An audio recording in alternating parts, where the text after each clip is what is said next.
Um, Gerant, you already have your hand raised, and we haven't even started the session. So I don't know if that is just a mistake or you have something to say. We are about to start the session for today. Yeah, so the session is on. There is no problem with sound. With anyone who's worried about their sound, we are yet to start. So maybe I will invite one person to lead us through a recap of what we did last time. So last week we looked at the introduction to integrated strategic. Someone can lead us through a quick recap of what we did.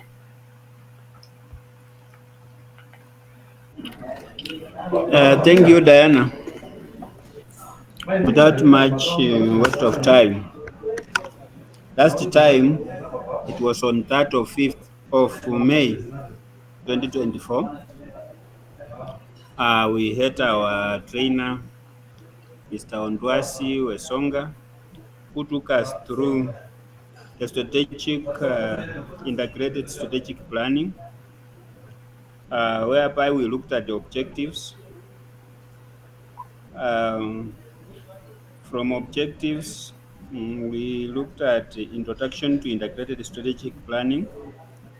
Among them, those objectives were to enhance efficiency and effectiveness of team leaders and staff.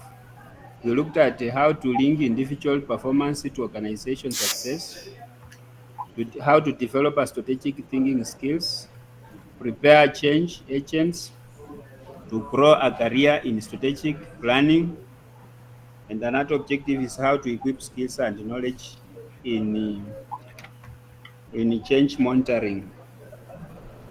We looked at the definition of terms. I'm not going to highlight that. And then we looked at those terms. We looked at what is strategy, what is planning, definition of integrated strategic plan, integrated strategic plan is it acts as a tool in strategic management, how it is designed to provide a clear and coordinated approach to decision making, resource allocation and performance management, and how to ensure that all points of the optimization of organization are working. Then we looked at the reasons for why must we have the integrated strategic planning. We looked at those reasons. Reasons for integrated strategic plan, such as alignment of roles, resource optimization, coordination and collaboration, organization. And then we looked at, among them, we moved to the history and evolution of strategic planning, whereby we came across the mythical perspectives and then versus the reality.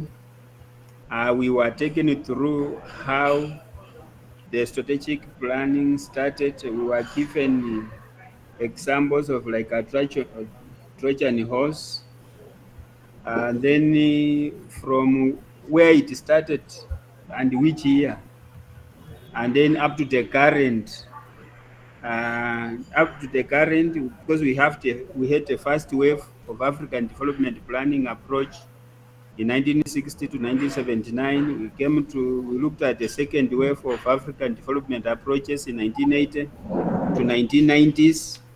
I don't have to go into the nitty-gritties. And then all the way up to the present. Um, we also looked at the various categories of strategic plan, whereby among them we had a corporate level, business unit level, functional level, strategic. Fourth was long-term, medium-term, and the short-term strategic plan according to the time horizon.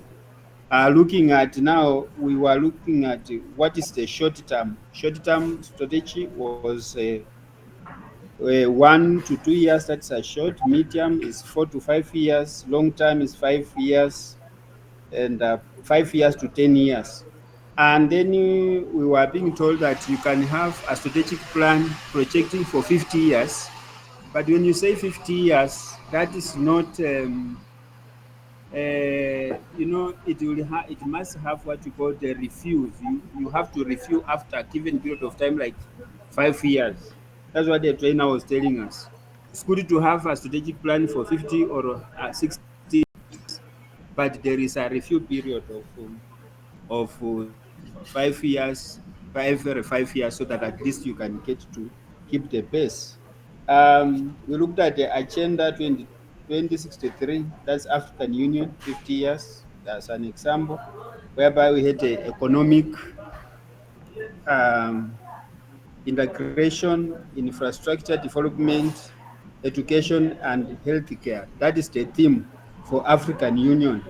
Then in Kenya's Vision 2030, a newly industrialized middle income. We looked at the growth and the retrenchment strategic plan, and then from there we came to look at the applications and the relevancy of strategic planning, how relevant it is. Looking at the sectors utilizing strategic planning, we were given among them the business organizations, state corporations, government ministries, schools, institutions of higher learning, whereby TVETs and mid-to-level colleges are part of it. And then we looked at the NGOs, churches, and other faith-based organizations. There's no organization will run without having a strategic plan. Whether you are running any kind of business, you need to do that. Then we looked at the current trends in strategic planning. What are these current trends, like data-driven decision making? That's evidence-based scenario planning approach, uncertainties in business environment. I remember myself even raising questions on about scenario planning and how to go about it. And when the organizations knew how to go about it, whereby the trainer came out very clearly giving elaboration on that.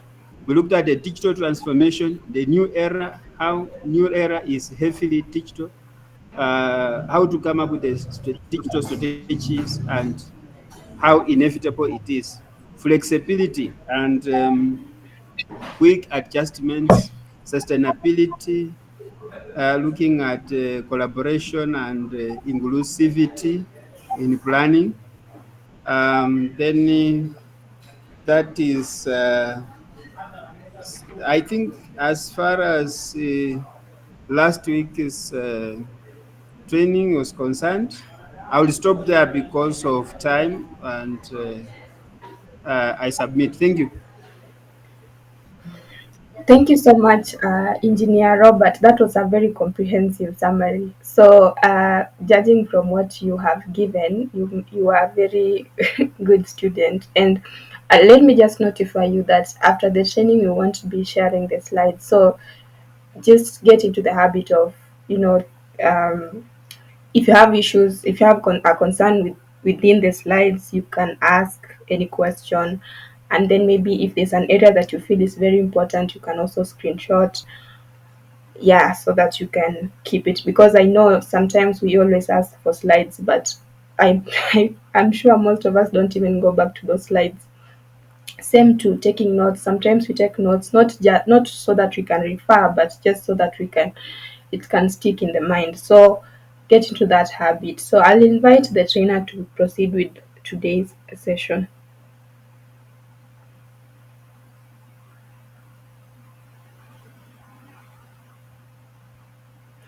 If you have, please, I've noted that someone has said that there's a lot of distraction when someone is having a video on. So kindly just don't share your videos unless maybe you have something to say or you have a comment, or maybe you're seated at a place where you don't have a lot of movement. So yeah, Gerant, you still have your hand raised. I don't know if you have a question. So I'll invite Mr. Anthony to lead us in today's session.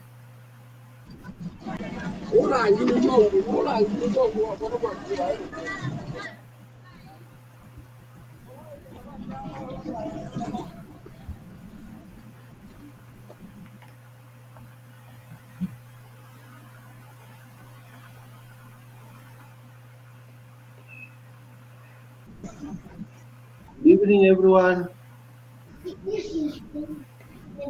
Good evening. Good evening. Oh, I don't know if you were able to see my screen from your end. Yes. Yeah, the screen is visible. Just that I'm the Yes, only it person is. who can't see. Diana's your projection. I can't see your projection of the screen. You're not okay.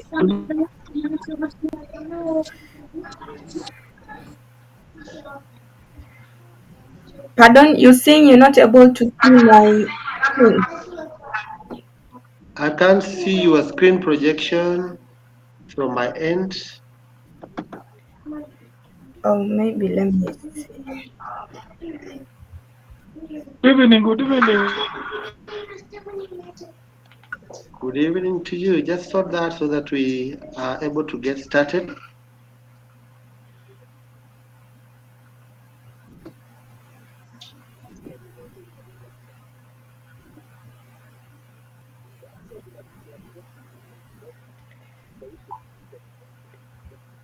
Oh, members, are you able to see my screen?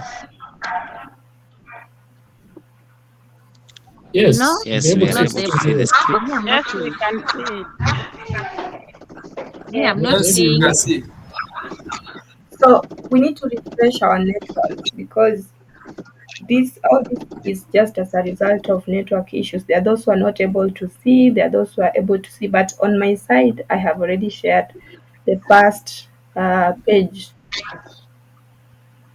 Yes, you're able to see. It's integrated strategic planning. Yeah. Yes. Oh, Maybe you can remove and share again. Okay.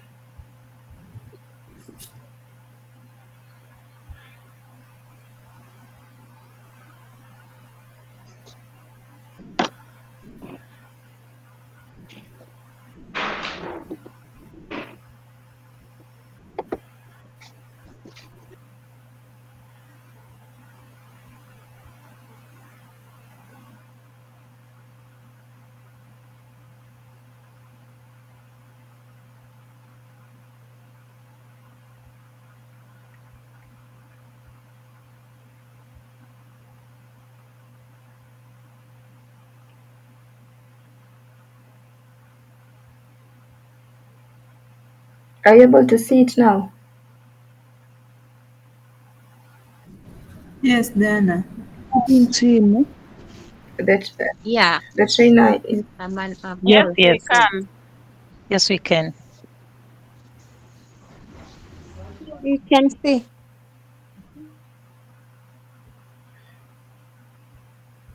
I'm able to see so well. Thank you, Diana. okay.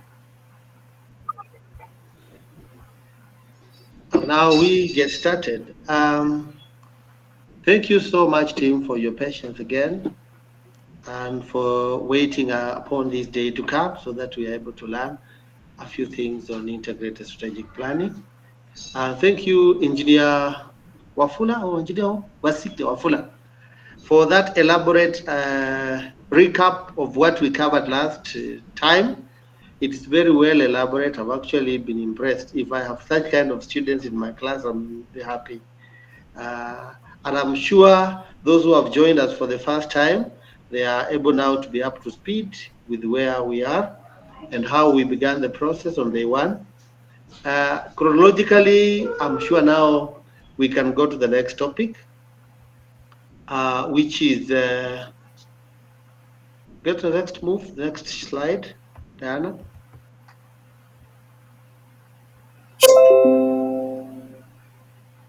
The next slide. Okay, so we are looking at today, we are looking at major components of an integrated strategic plan. And I said very well in the beginning that a strategic plan is not cast on stone. And a strategic plan has several elements and characteristics. So these components form entirely how the strategic plan looks like. So we will look at subtopics provided for in this major topic of the components of integrated strategic plan. And we'll look at the vision statement. We will look at the mission statement, situational analysis. We'll look at, we'll spend a bit of time on situation analysis, because that's where we'll be doing scanning of the internal and the external environment of the organization. We'll look at the goals and objectives, strategic and tactics, implementation plan, resource, performance measurement, risk, stakeholder engagement, and communication. Finally, the subtopic that rounds up this topic will become monitoring and evaluation. It is a lengthy topic that will only tackle 1, 2, 3, or 4 items today. And then from there, we'll be able to have understood partly what this document looks like. Next. Now, let's be without much ado, ladies and gentlemen, I want us to look at the vision statement. I know every organization that you work for, that you have interacted with, they have what you call a vision statement. The vision statement answers the question, where are we going?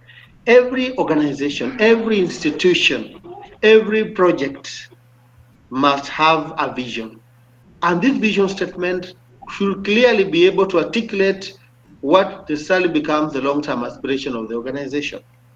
It's the overarching goals and purpose, and paints the vivid picture of how the organization hopes to achieve, what the organization hopes to achieve. So it paints a good picture, a clear picture of the future that holds for the organization. So that now it helps now the stakeholders to finally make decisions of which direction to take, which program to undertake, which business to get more investment, and which a campaign needs to be done to enable the success of the vision that is already set in place. Next.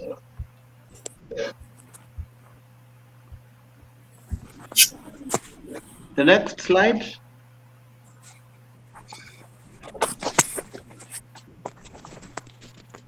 Could we get the next slide?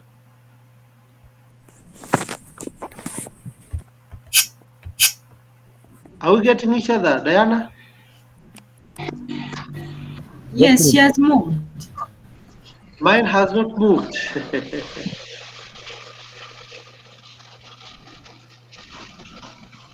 Mine is still on the first one, the vision statement.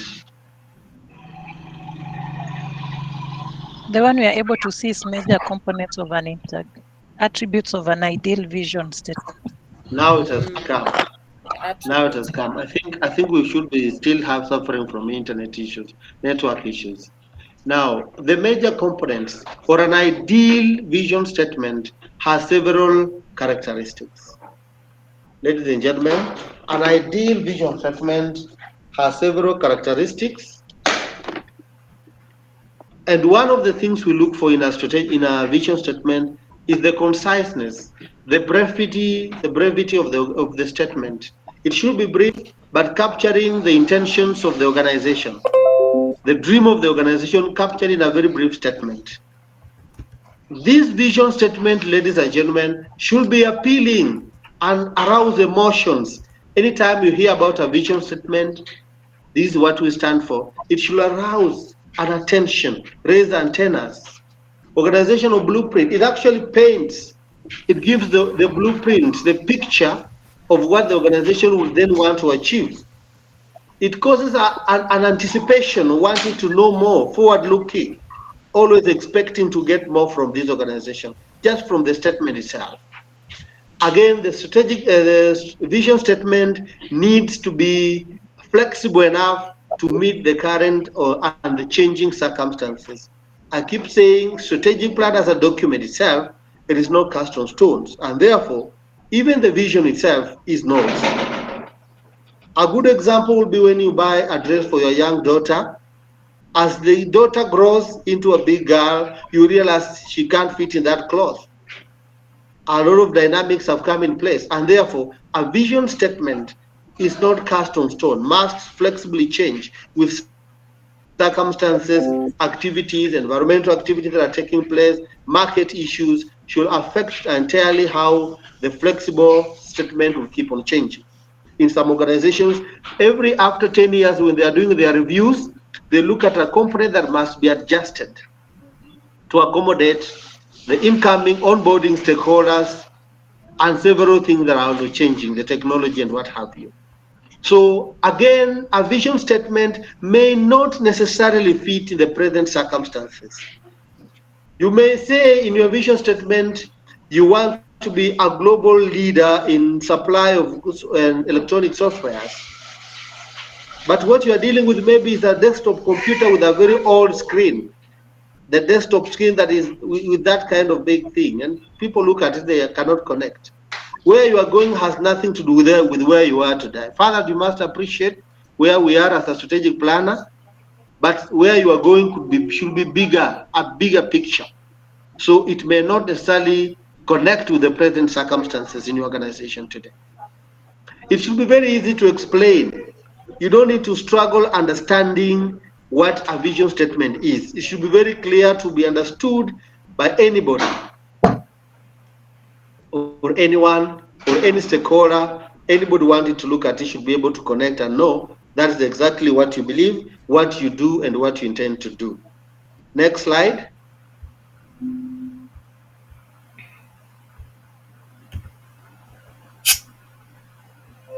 Thank you.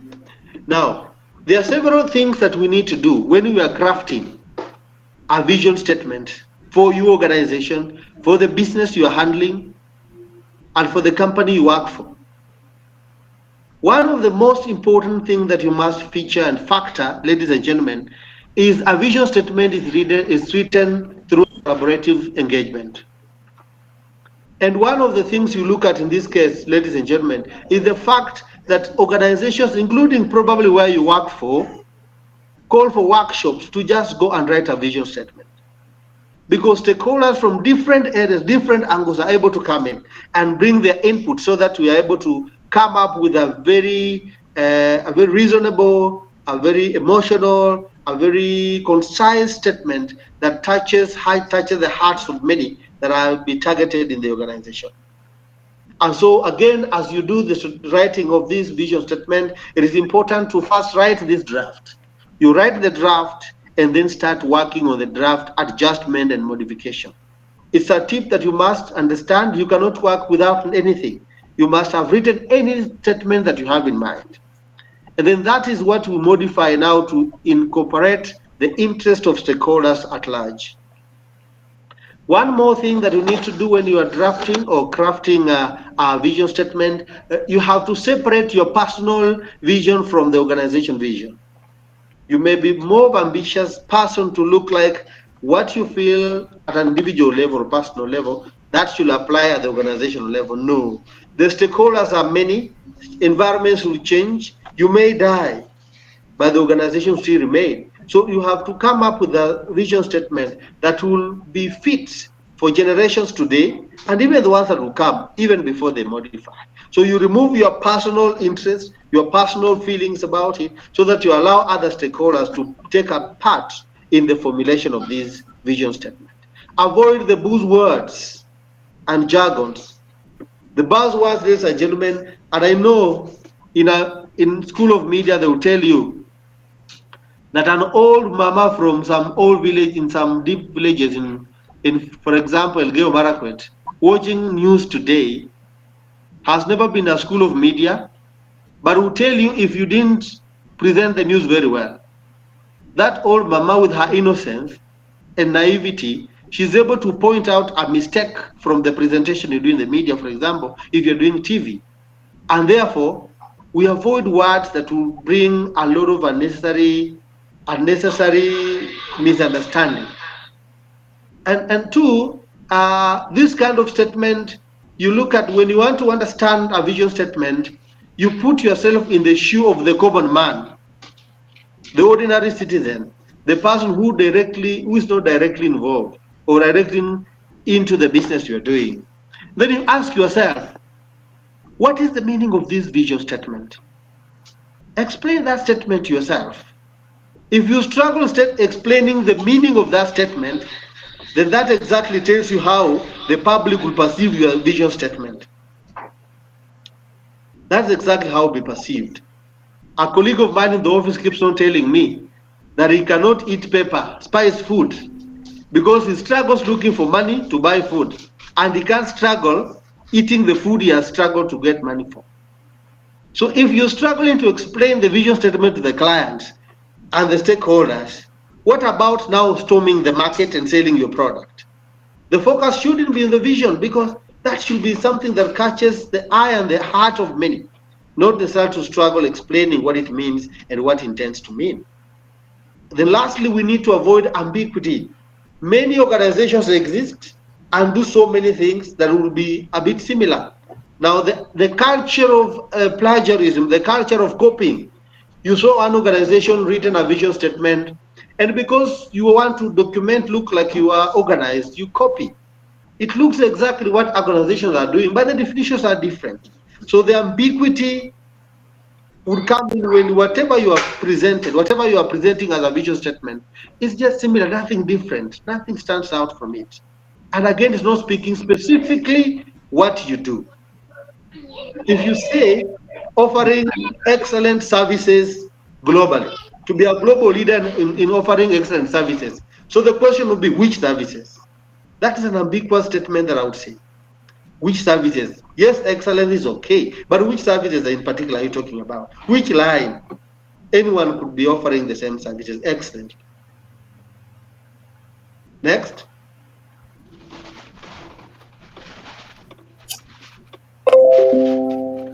Now, the mission statement, once again, the vision gives birth to the mission. And the mission is the journey that we walk to achieve the vision. So it tackles the aspect of existence. Why do we exist as an organization? The doing about the vision, the activities we undertake to meet the vision, that becomes our mission, the journey we walk. So it guides the principle, is a guiding principle for decision making, because as we make the steps, we start walking the journey so that we get to the destination, which is the vision. The mission comes in. And this mission encompasses a lot to do with even the values that also exist in the organization. And that gets us the next slide, which now tells us the visions. Sorry, the next slide.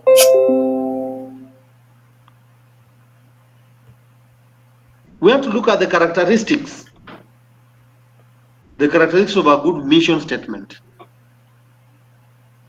Next slide. Thank you. Now, for a mission, I said and repeat this, a mission is the journey that we walk to attain the vision. We walk in different styles, in different perspectives, in different speed, but what we are looking for is to get to the vision that we have created as an organization. So one of the key characteristics or attributes of an ideal mission statement, ladies and gentlemen, is to have purpose. Why do we exist? It should be able to answer the purpose why we exist. It should be able to show how we behave. How do we behave internally? How do we behave externally with the public? So it's value-based. It should be objective, should tell us the specific steps that we are going to undertake so that we finally get to our vision. So a vision statement, once again, should have a target, should be able to know who is the beneficiary, what are our target groups, who are the audience we are talking about. So it has to explain that. So our statement that we give out, if you analyze one by one, it should be able to have all those aspects of purpose, value, objective, target, actionability. How do we do it? Which style do we do it to finally get there? Then it has to be differentiated from other existing organizations. You are unique. We are unique in doing of the things that we do because our journey that we are walking is different. When I was growing up in the village, I used to be a record holder in walking race. That was my style. I walked, that was my objective. Walking, that is basically when people are running, I was not in a hurry to run because ultimately I'll get where I want to go. And for that reason, that was my style. How different I was, basically that. But that was my mission towards the goal of becoming the record holder. Next slide.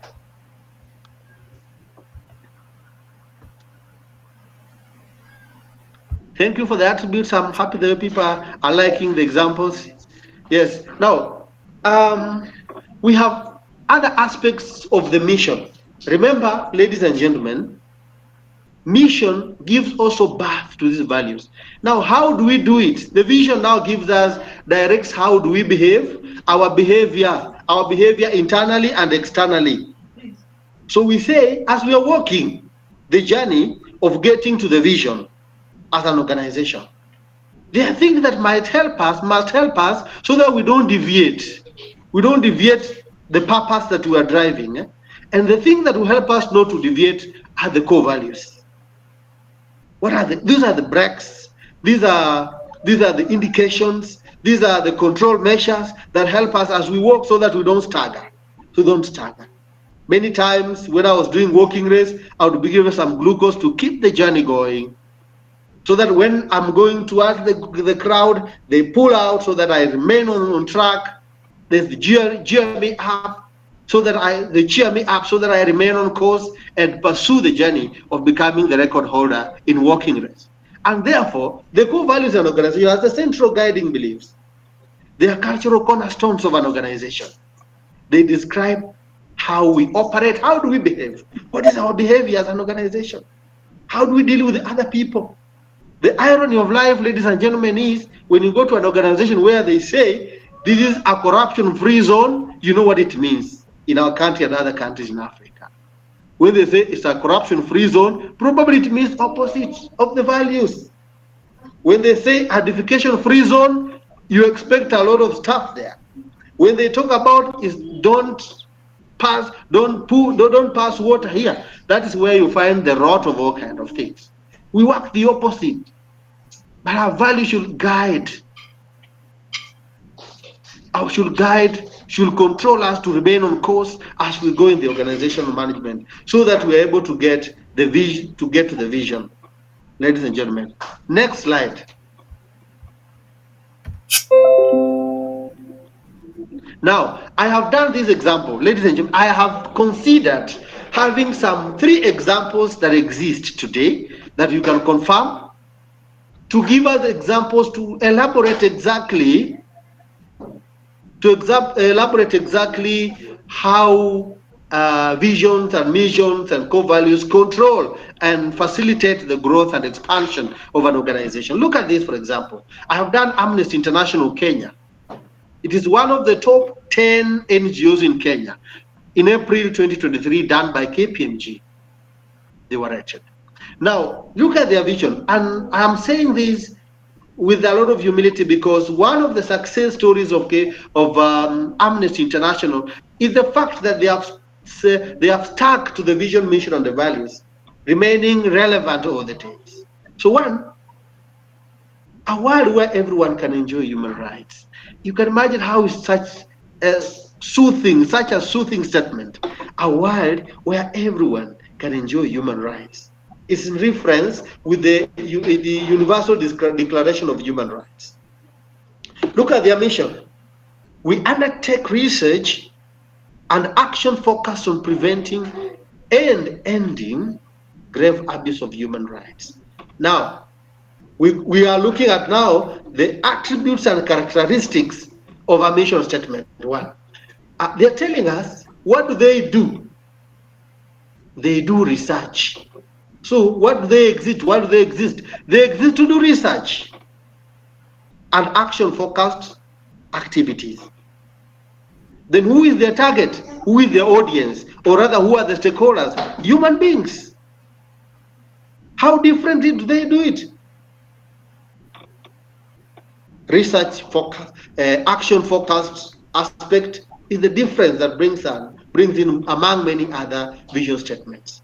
And of course, preventing and ending grave abuses is one of the key areas they do. So it already brings on board some of the characteristics that we have mentioned as fundamental for a mission statement. Now look at the values: international solidarity, effective action, mutual respect, universality, indivisibility, and global coverage. Now you look at the values, in relation to the mission and the vision, a lot of commonalities.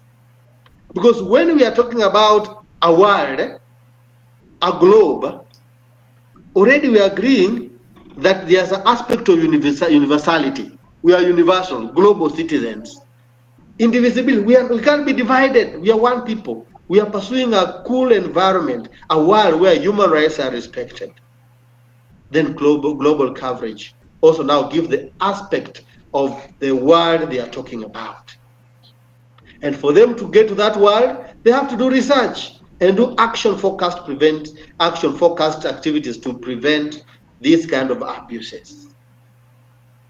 That's one of examples. Let's get a second example in the next slide. Now, the second example, ladies and gentlemen, is the University of Embu. Now a disclaimer, so that nobody accuses me that I'm biased. I am not an alumnus of the University of Embu. It's an example I'm using.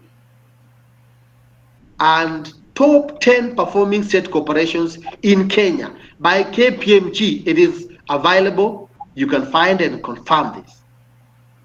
That this is one of the top 10 state corporations that are doing well in terms of performance contracting. What is their vision? A dynamic epicenter of excellence in training and research for service to humanity. Now look at the way statements are coming. It's very cool. And a dynamic epicenter of excellence. Now what is that? How do they walk this journey now? In the mission, let's see how they walk this journey of being a dynamic epicenter. One is they generate knowledge.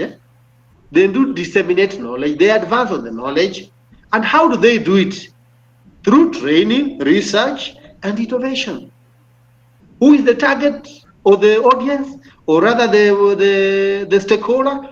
Human beings, humanity, the larger society. So it has already captured those areas and characteristics of a mission statement.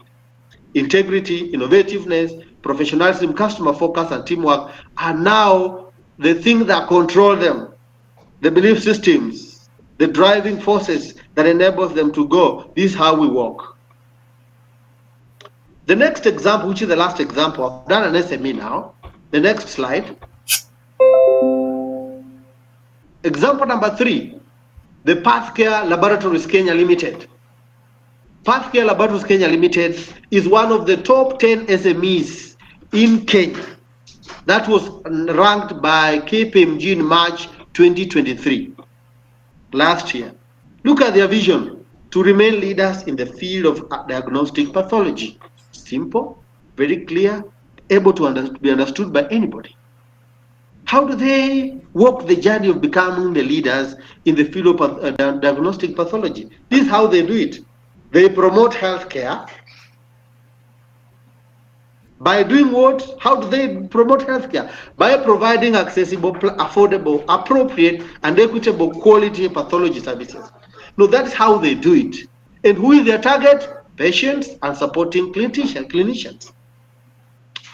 I must submit to you, ladies and gentlemen, that I'm glad to have been part of the team that formed the current strategic plan of Pathcare Laboratories Kenya Limited. So we look at the values: customer focus, accountability, respect, and ethics. Those are the things that help Pathcare Kenya to walk the mission journey of getting to the vision dream. So we have exhausted aspects of mission, vision, and values, looked at examples. We have looked at attributes and all areas that are involved in terms of vision, mission, and core values. That is where now the steering of an organization, the bigger part of the organization, lies in the vision, mission, values, and principles. If you don't get it right at that point in any organization, then you are likely not to get it right in the other subsequent programs you undertake. So let's look at the next attribute. Let's look at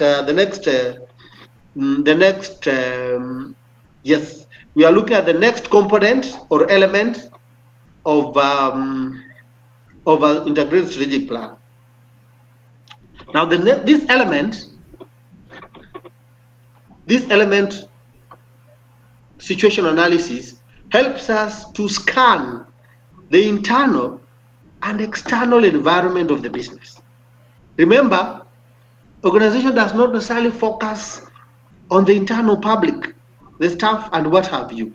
The external people or persons that are also interested parties. They are interested by virtue of service they get from you or by virtue of being citizens of a country where you are operating. And therefore, NGO world, the corporate world, the business world must understand that external and internal environment are fundamental for success, realization of that which we talked about in the first slide, which is the vision of the organization. And in this case, situational analysis has so many elements. There are so many things we'll talk about. We have corporate portfolio analysis that helps us to deeply understand the strengths and weaknesses of specific line of business within the portfolio of an organization, a specific program within a scope of projects that exist, and their strength analyzing one by one in relation to the organization's mission.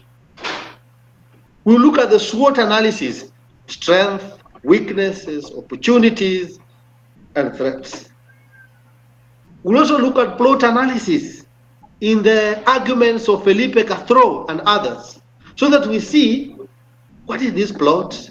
We look at pestle analysis, and then we finally look at the McKinsey 7S model analysis. There are so many analyses that we would have done, but for this reason, we are going to stick to this. They are key and fundamental in helping us to scan the business environment so that we finally are able to proceed in writing or drafting an integrated strategic plan. And therefore, these are fundamental. We have others like the gap analysis, the 5A's model, we have 5O's model, we have several of them that we could do in maybe other trainings that we'll be having on strategic planning. But for now, let's get to discuss corporate portfolio analysis. Diana.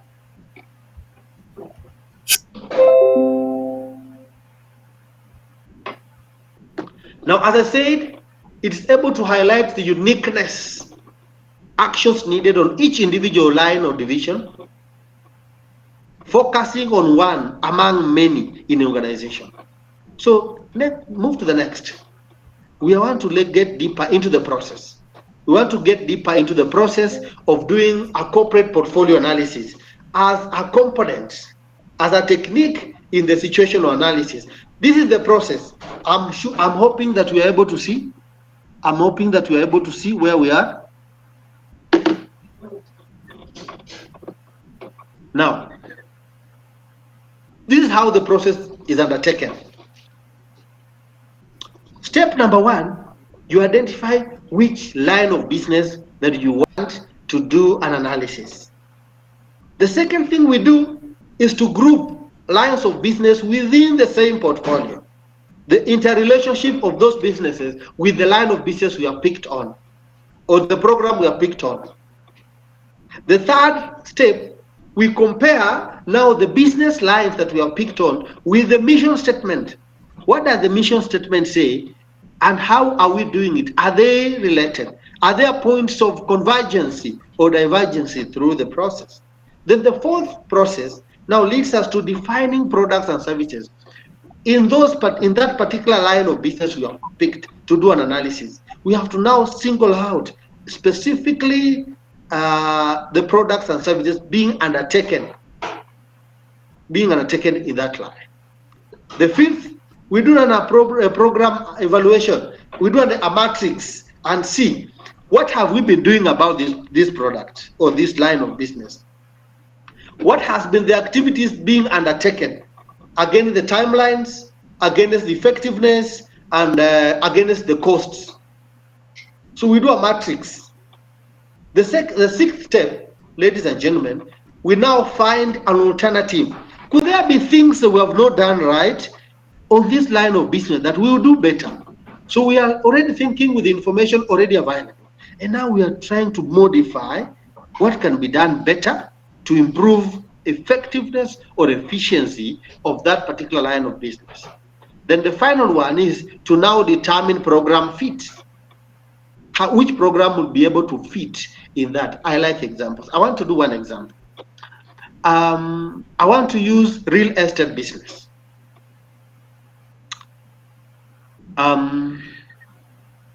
Let me say the vision, because we are focusing on comparing the mission and the business that are available.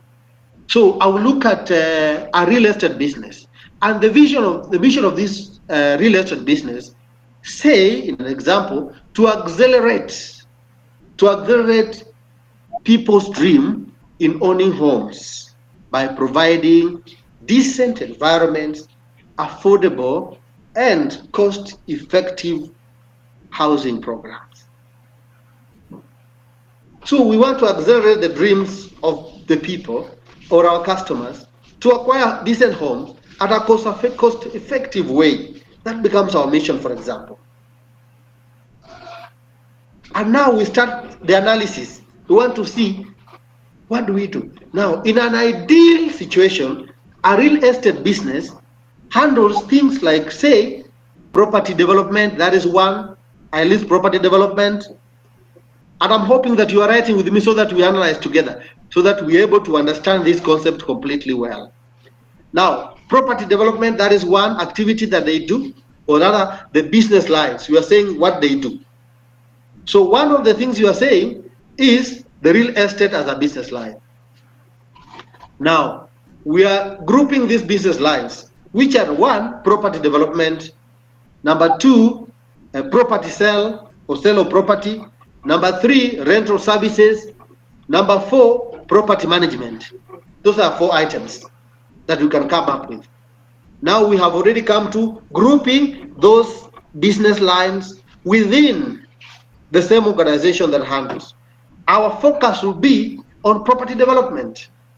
That is, we want to analyze property development as an area that would give us more income, or its strength and the capability of transforming the organization to realizing the organization's goals and missions. So property development is our key line. But among that, we have other things we do: rental services, property management, and property sale. So let us come to the third option. We have already grouped them. Now, how have we grouped them? We have grouped number one, property development one, and property development, that is one, and property sale as one-time income. Property development and property sale to become one-time revenue. It's a one-time service. You develop, get the money, you sell property, you get the money, and you get out of it. You go to the next client. That one is a completely closed business. Now, another category, as we have grouped in the step number 2, is to get property management and property, what called rental services. Now, property management and rental services are a continuous flow of income. They give us income continually, for example, monthly, quarterly, in that order. So the first one, development and sale, give us income once and we close. But this other category now helps us to get income continually. These are now 2 items. We have categorized 2 items. Step number 3, can we now compare those 2 categories against the mission? Our mission is to accelerate the dream of our clients to owning homes, decent homes, at an affordable rate. So accelerating the dream of the clients to get homes connects us closer to what we call property development and property sale. When we do property development and property sale, we can easily get our clients' own homes. But when we do rental services and property management, we are only keeping tenants. And so the 2 items in the category number 1 are closely related with our mission as an organization. However, we are looking at in terms of cash flow and missions and what have you. So what happens when we get to this point? That we have discovered 2 categories. One is closely related, the other one is off the curve, but it's a good business that gives us income every day. So what happens? We have to go and adjust the mission so that it's able to incorporate whatever we are doing that is of importance. But before we incorporate that in the mission, Can we look deeper into step number 4 now? Define products and services. Which products and services are we talking about? Which products and services are we talking about? Now we can list them, for example, buying and selling property in category number 1. Yeah? So we are buying and selling property. Buying land, developing and selling property. That becomes category number 1. Category number 2, we are looking at defining services and activities involved. We look at them being managing clients' property and renting, maybe managing rents, collecting a rental income for the client. That's how activities are defined. Now we come to stage number 4, program evaluation matrix. How have we been carrying out, one, that which is closely related to the mission? Have there been gaps in the activities that we have been doing that we can do better in this category that gives us a continuous flow of income, or that gives us income as a one-off? Cost, activities, engagements, and then we come to find alternatives. What best alternatives can we do in the organization? Now, some of the alternatives, ladies and gentlemen, some of the alternatives that come there is, we talk about, one, diversification. We diversify as an organization. Now we are thinking as strategic planners. Do we divest or reduce investment in this particular program that is not performing? Number 3, do we do market development? Do we do product development? Do we do status quo?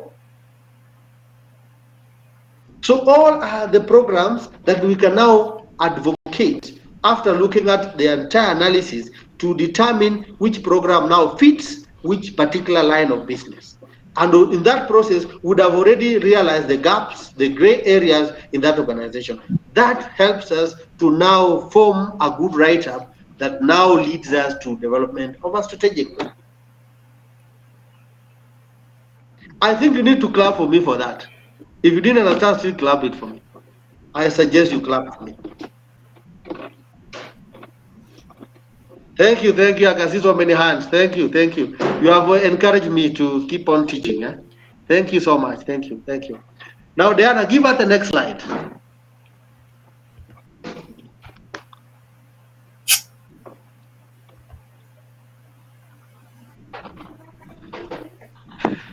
The next slide, thank you. Now, this is an area that I'm guaranteed sure we have interacted with in many other circumstances in organizations before. At whatever level, it's applicable almost in every organization, the SWOT analysis.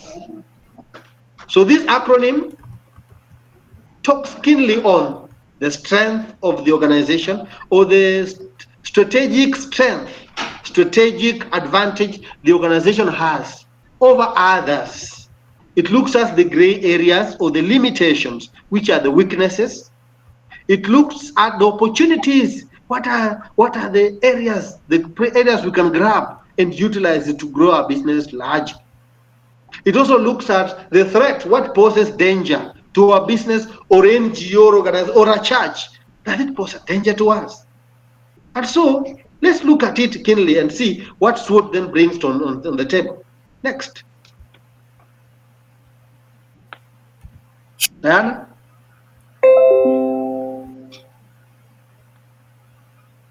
Next slide.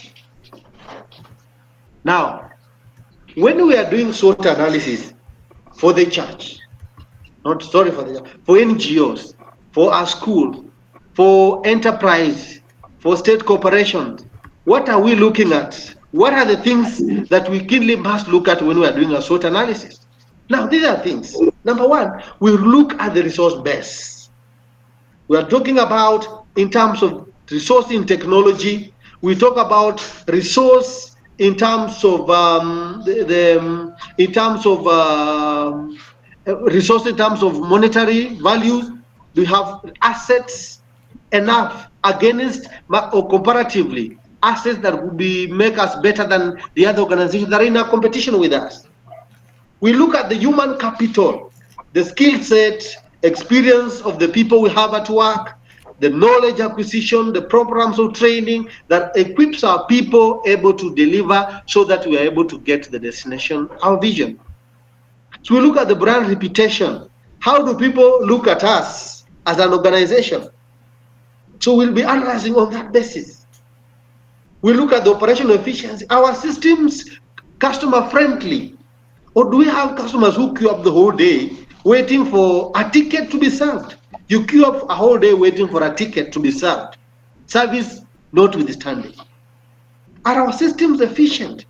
Or we get to the organization where they say, in our place, this is how we do things.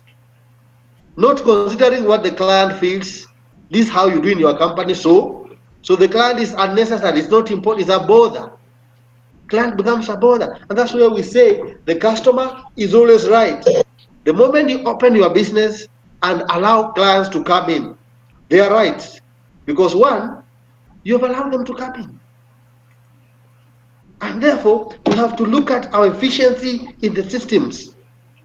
How is our capacity to innovate?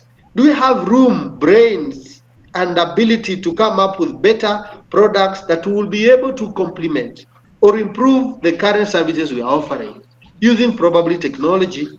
What is our market positioning or market share? How are we ranked among our competition?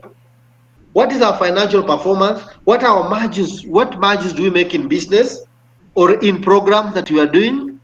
What about the return on investment? Then has the investor received anything from it? Or is it just doing business, not breaking even forever?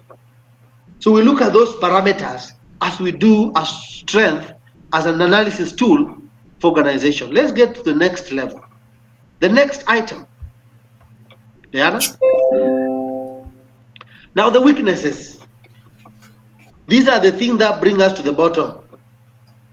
What do we look at when we are doing an analysis?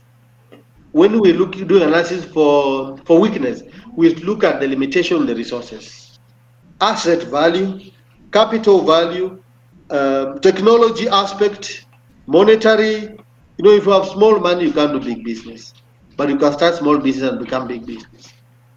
But if I know engineer is here, knows very well if you want to do a business of construction, where you do contracting, you need good money. Even building a latrine, you That need is good true. money. That is correct. Yes, thank you. And for that reason, we look at resource limitations. Secondly, skills gap. What are the gap, the gray areas in terms of skills that our organization has? Do we have people who cannot be able to do anything that is in line with getting the vision of the organization? It is true, and where you work, you know very well the gaps that we have in the skills. Of course, when we have done the SWOT analysis, it informs the strategic objectives. When we have an issue of skills gap, we now know what objective are we going to now develop in the strategic plan that will now be able to heal the disease of the skills gap in the organization. Operational efficiency, we look at the product and service quality. Do we promise the client what we give? Do we promise heaven and deliver something else? What is our quality service and product in organization? Even those who are working for the government. I know there's that notorious thinking that government is for all of us, and therefore there's no need of hurrying up doing things well. We need organization, even government staff, who are giving quality and excellent services because they have been trained on effective strategic planning. Brand perception. What do people say? What does the market say about us? Are we poorly performing? Averagely, or what have you? Then market positioning and weaknesses, of course, that is areas of how we perform in the market. So we look at that to be able to analyze what are the weaknesses that the organization stands at. Let's now look at opportunities.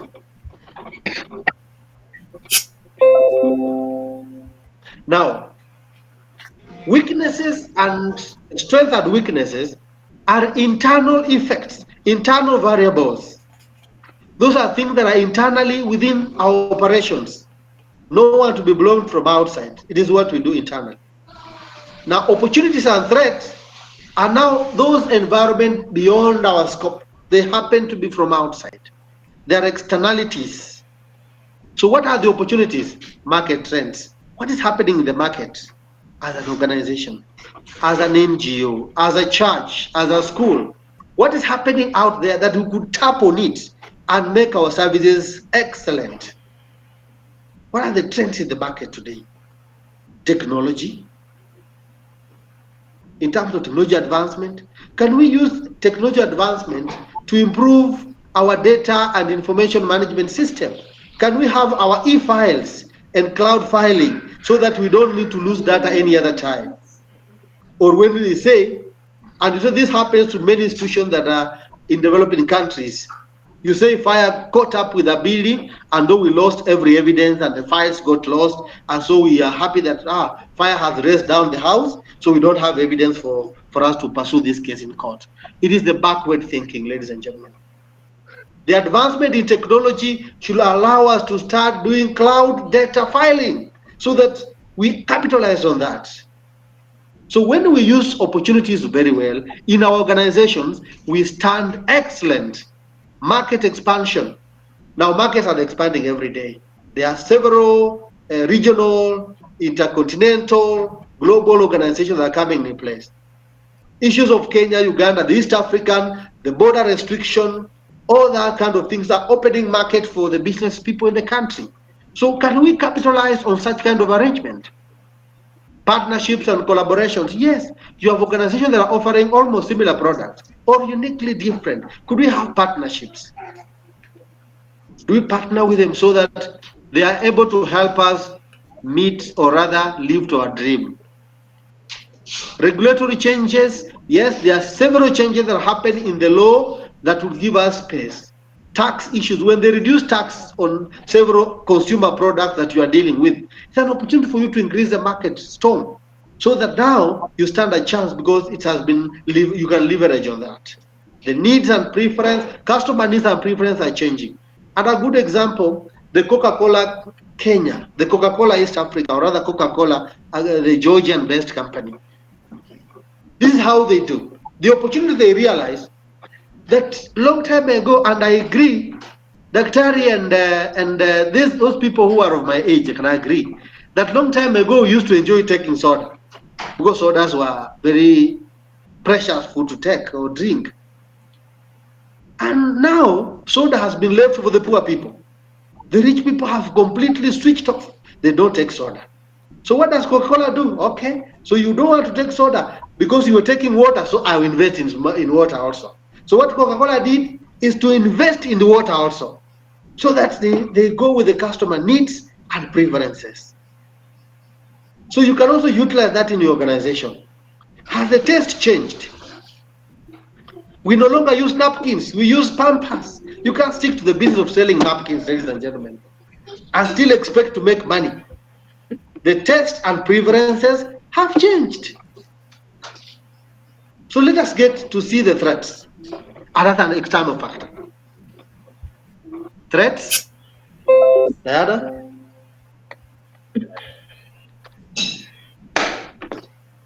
Thank you. I said these are external factors. What is the competitive landscape? What is the competitive landscape in the organization today? How is the competition? Is it favorable? Is the competition, has the competition come in with smuggled products? Have we opened up for substandard products in the market so much that now our competition has almost been edged out? That becomes a threat to our business. It comes from outside. Economic factors, issues of economic meltdown affects our productivity, affects our profitability, affects how we function, our input and output in that one. And so that becomes a threat. Issues of inflation. The issue of dollar has been an issue in Kenya before, and of course being settled. So if such things, economic effects of this nature could affect your business that you have no control at an individual level. The market risks. Yes, I talked about the black market business. The black market thrives so much. It becomes a threat. You are dealing in genuine stuff, But the black market is also running around. So by the time you're expecting your clients to come, they have already sold it, unfortunately. Regulatory and compliance risks. Yes, there are compliance in things that constantly, that the tax regime in East Africa, particularly Kenya, have become an issue, have become a big issue. Those are threats that come to the business or organization to run. NGO world, you know, the way restriction has been on how to find and register an NGO, it has become almost impossible to register an NGO in Kenya. So those are compliance issues.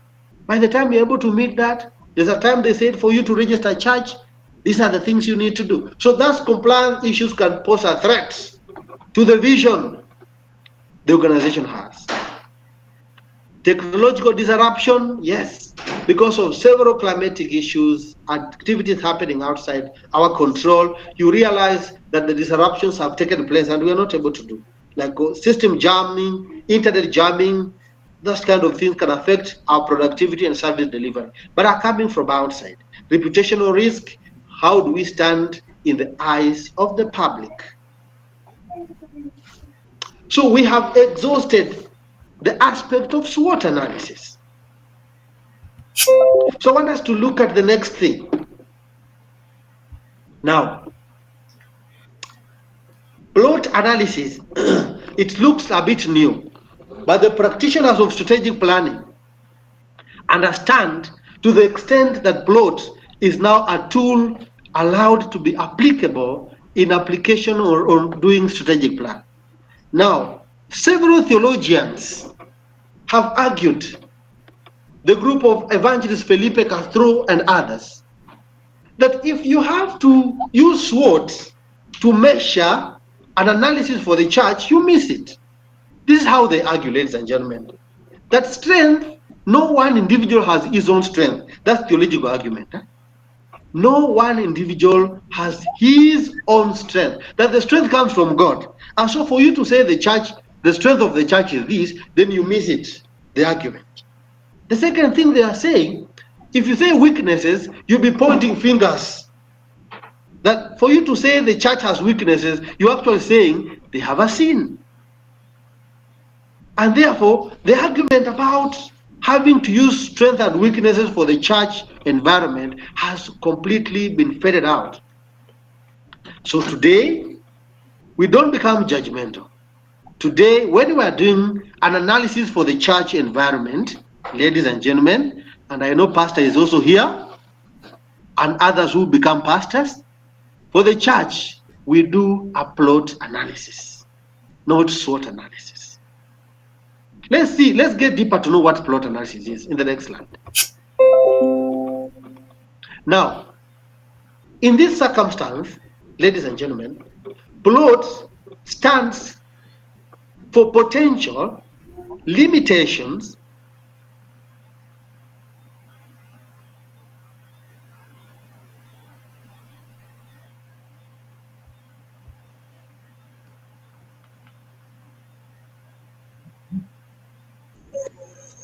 Could it be my internet?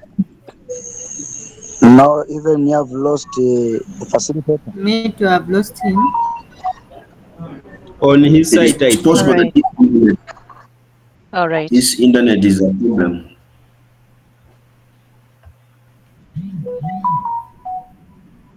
I'm sure Diana will reach him to find out. Yeah, we're working on that.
We had lost you, sir.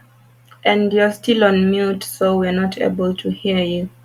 You can unmute your mic.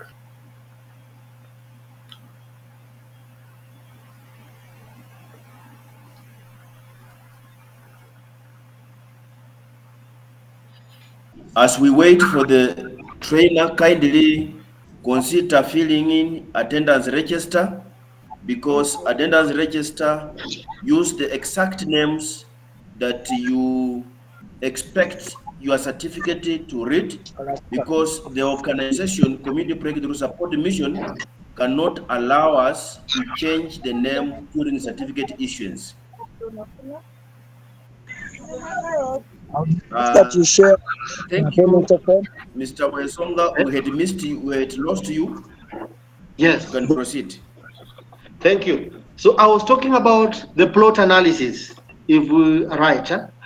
And for the church environment, faith-based organizations, ladies and gentlemen, we look at potential, limitation, opportunities, and threats. Now, when we are doing an analysis for plots in the environment of a faith-based organization, particularly the church, and you can see the picture there is pointing at a few things there.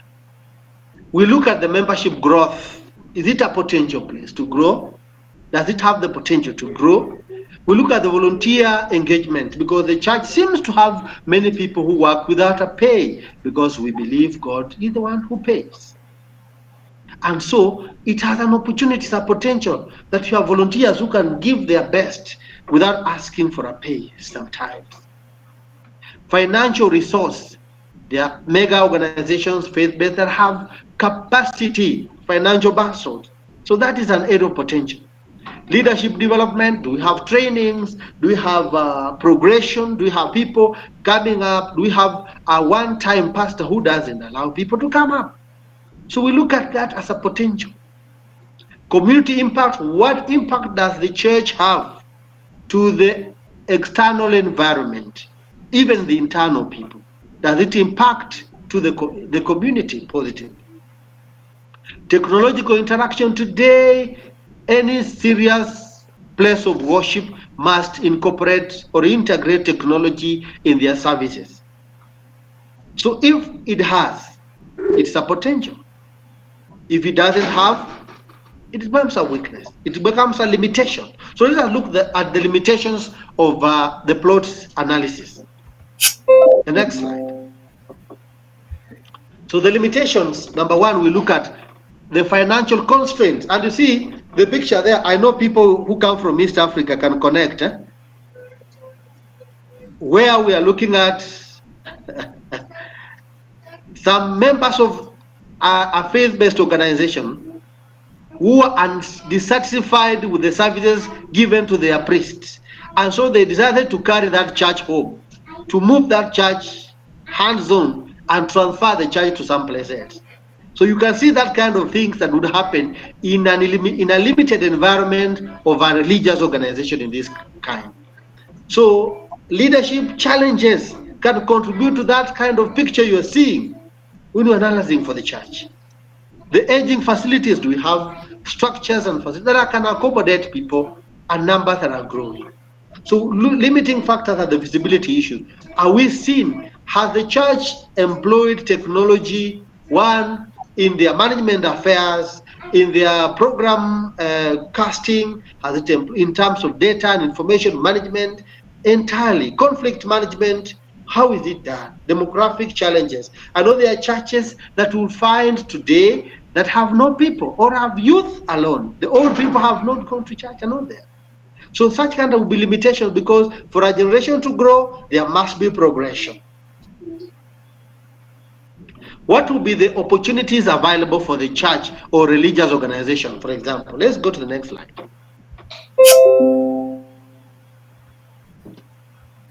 The next slide, Diana. Okay, thank you. Opportunities. Yes.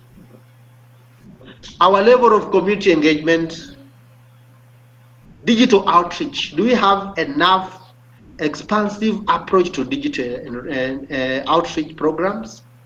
Do we have youth and family activities within the organization? Can we capitalize on them? Can youth become vibrant and put an agenda that pushes the organization to a larger, higher heights? Our mission service opportunities, are we carrying out our missions effectively? If we utilize on that, can we grow our numbers? Can we be able to become efficient and effective just as God is? Leadership development, how then do we carry out training programs and capacity building for the leadership and the people who want to hold different departments in our religious organization and worship experience? How do we do it? Do we use technology, or are we using the old way? I know Daktari's home, they do isukuti. I don't know if they are now using keyboard, because where he comes from, they use isukuti. And now, the picture that I've shown here is called Tenwek Hospital. Tenwek Hospital, we know it is a church hospital by, I think, the Catholic Church. And you see what they have done? Their impact opportunities available for the membership is for them to finally have an hospital that will be able to take care of the society, the family, both internally and externally. So that's how much the church, the religious organizations can do. Let's look at the threats that are placed on the church and the religious organizations. Threats.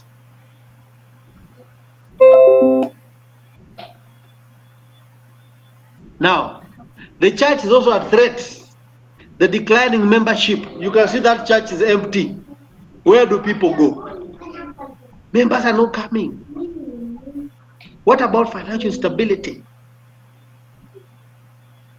External pressure. Do we have pressure that is forcing the church not to function properly? Are we being audited so much that we now cannot function? It becomes a threat. Social and cultural shift. Now, the social cultural shift could be many artificial happenings that are making the church to become dysfunctional. The culture, do people now value? They will say, I don't need to go to church. I'll listen to the Bible. I'll read the Bible, or I do what is supposed to be done. But now you realize again, it is now working against the principle and the vision of the church, of the gathering. Technological disruptions. If we are disrupted technologically again as a body of Christ, as a religious organization, we cannot move on. Conflicts emanating from left, right, center have a way it bears on how the organization of this kind would run. Let's look at the next thing.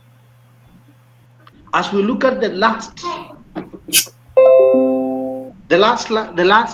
aspect, or the second last, sorry, pestle analysis.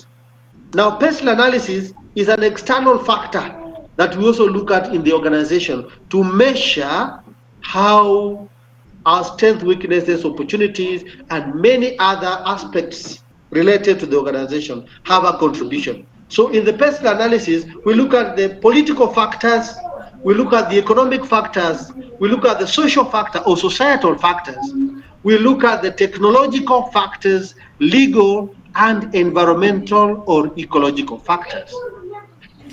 Oh, sometimes it's called pastel. Oh, so I was confusing. When it is pastel, yeah, okay. The same thing. I get Yes, it. thank you, thank you, engineer. It is the same thing. It's the same thing. How you arrange the variables could be pastel, but ideally, originally, it's supposed to be pastel. So that environment or Okay, ecological okay. becomes the last. Now, next slide.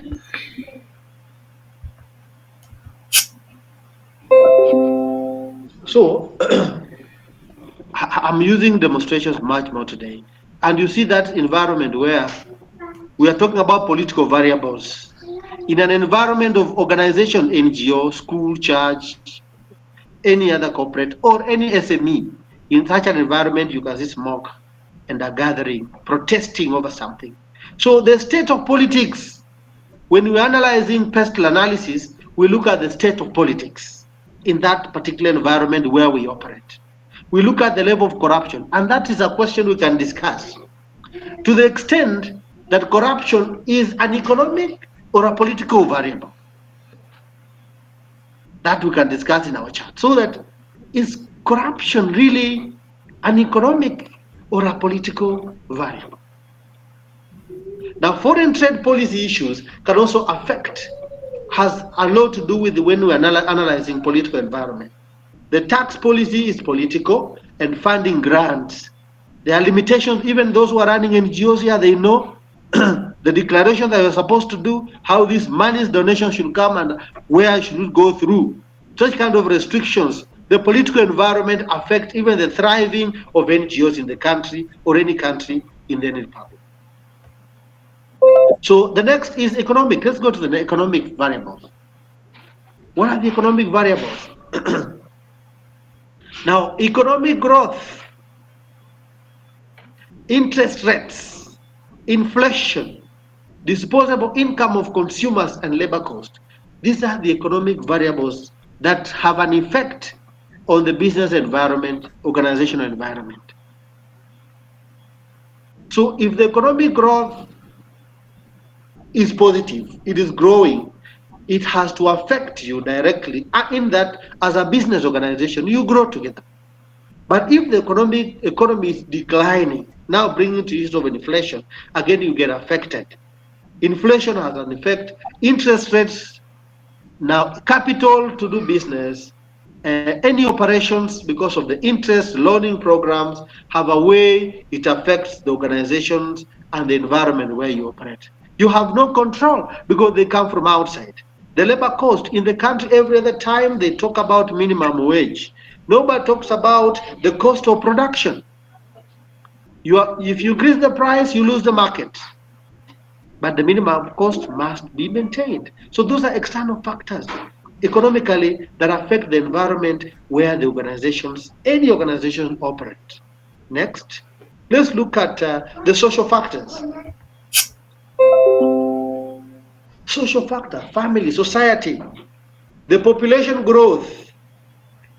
Now, if you are targeting, if you are targeting the young generation and finally the population has grown, and there is no, in this modern society where people are becoming Western, they don't want to have a bigger number of children. They have a lean family. And so some age, the gap created around has either an opportunity for you to do business or has an effect on how you position your market. So age distribution, young against old, those are factors socially that can affect the environment where you operate. Because age distribution has a way it affects your labor force. It a way affects the retirement programs and plans. Cultural barriers, yes. The culture that operates within the environment where we are as an NGO has a way it affects entirely our programs and business in the organization. What do the consumers view about our product? What do they say about our milk that we are packaged? Are they saying our bread is not 400 grams, it's 350 grams? And becomes an argument, this bread is not 400 grams as labeled. And you start losing the market completely. External factor. Now, again, external factor on particularly consumer views could be coming from outside. The issues of competition, there could be propaganda around what you do. The workforce trend, yes, the workforce trend, what is currently available, the labor force, are the universities trading people that can work for us? That affects the workforce trend. That also affects what the issues of strikes that are existing, because it's also communicable. When they are saying minimum wage or this work condition or the decent work agenda, are they affecting internal environment but coming from outside? That way again affects our programs in the organization that we work for. Let's now look at technological variable. Technological variable, now emerging technologies has a way it affects us positively or negatively. If we don't adjust, we'll be phased out of the business or the market. If we adjust, we capitalize on the opportunities. Maturing technology, yes. Can we stick to the old way of doing things? Not really. We no longer write letters to apply for jobs. Things as cover letters are written and sent on email. We have 8 years of scanning and getting to know specific things you need in one's cover letter and CV. And therefore, technology, as it matures, it also leaves you behind or puts you to the level of becoming greater in the organization. Copyright and patents, issues of plagiarism could also a way it affects the organization. In an environment where when you release music and you put on YouTube, everyone has it on the phone, and you don't get anything from it, you have no control. Production and distribution, now those are factors that have a lot to do with the factors outside. How you distribute your product, it depends on the tools of communication, transport and communication, which necessarily not your docket. Could be state-led or environmentally led, but that again, and you can see what happened to the environment and how the flood has affected aspect of production and distribution. So those are external factors. Research and investment can also be a technological thing. So that when the organization is adjusting and positioning itself to greater heights, must invest and look at what are the research saying. If research is saying malaria can no longer be treated by the drug we are used to do before, and you stock your pharmacy with the same drug, then you are not selling it.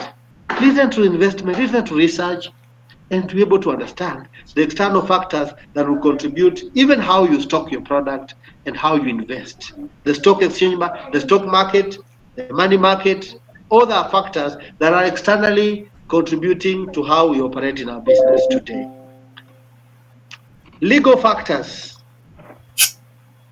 Legal factors, the regulations, employment law, the Employment Act, how then does it come in? It controls, it dictates how we pay salaries, how our labor relations are. Consumer protection laws, you cannot just sell the customers what you want. There are laws that guide that. So those are external factors that you cannot dictate what you're going to give to the market. But there are laws and tax policies that will guarantee how, one, the customer is protected, how the employees are protected in the same order. And so it becomes a legal issue that organization must be in tandem so that you don't find yourself on the wrong side of the law. So when we are doing analysis of that, we look at your levels of compliance to these particular things. If you're not compliant, then we have to look at strategies that will enable your organization to stand at a speed of being able to comply to these regulations, because ultimately they will affect the realization of your goal and the vision of the organization. Item number last is ecological or environmental.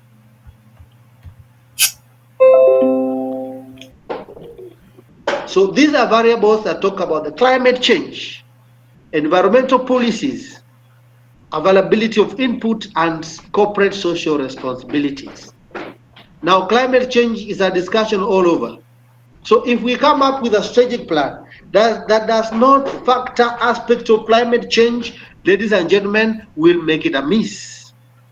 Is now more necessary. Issues of polluter pay, the polluter policies, those are factors that we must put in consideration when we are running an organization. And as we do an analysis, we are looking what is our level of compliance to the what we call climate effect and resilience. What is our compliance to environmental policies, so that we don't work in isolation as an organization. What are our levels of, because again, environment affects our input as an organization, be it agricultural, be it whichever nature, environment affects even the workforce. Activities to do with the corporate social responsibility. Now, giving back to the community, an outreach program that now brings the community back to the organization. It is fundamentally important. We look at what have you done as an organization as we do an analysis, so that we are able to advise in the strategic planning process. What do we then advise you need to do so that you increase your visibility and create a repute that will be accepted across board in the organizations and in the republic. Look at that woman struggling with the water. This is what we have struggled in the country for the last two weeks. Struggling in the water, unfortunately. Environment, Mother Nature demands several things. And therefore, organizations that come in place Even at what we do, any writing we do, we must focus on issues of climate consciousness. Now, we want to look at the last piece, which is Mackenzie's 7S model. Next. In the next few minutes, before I allow questions, I want to look at the last bit. Next, Diana. So I want to look at the last bit. I looked at it keenly, and this is very important for organizations today and in future, in terms of being able to analyze. And remember, last born, I think, is last born on today? Last born Prince? Yes, I am on. Thank you for being on board. Welcome on board. Okay, Now, last time when we sorry, were, is it firstborn princess or lastborn? I think that is the last one we are talking about, but both of them now, in this case, there was a question she had raised when we were doing conflict, and she asked something about structure. We had not started doing strategic planning as a training, but the issue of structure came into discussion. And I'm be glad to now elaborate it further. I gave you an answer, but I'd be able to now give you elaborate explanation how structure affects productivity in the organization. Now, that is why now the McKinsey consulting firm comes up with the 7S model of analysis, which now focus on specific aspects: structure, strategy, system skills, style, staff, and shared values. And McKinsey consulting firm uses the technology that was developed by Roberts and Waterman and others. He is the person in charge or the brain behind a management concept called MBUA. For those who are doing management, have heard the word MBUA, management by by walking around. He came up with that concept of management by walking around. So he's the same person. So let's get to see about the 5S model of analysis as we deepen our hearts and hands into analyzing strategic planning, situational analysis. Next slide, Diana.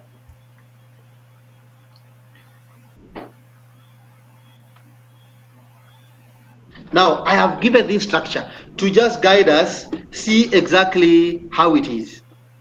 Now, structure. How does the communication flow in the organization? The decision-making process is the structured way. Is it a bottom-up? Is it a top-down? Is it a conventional one? How the structures work in the organization. And the shared value here is the goal.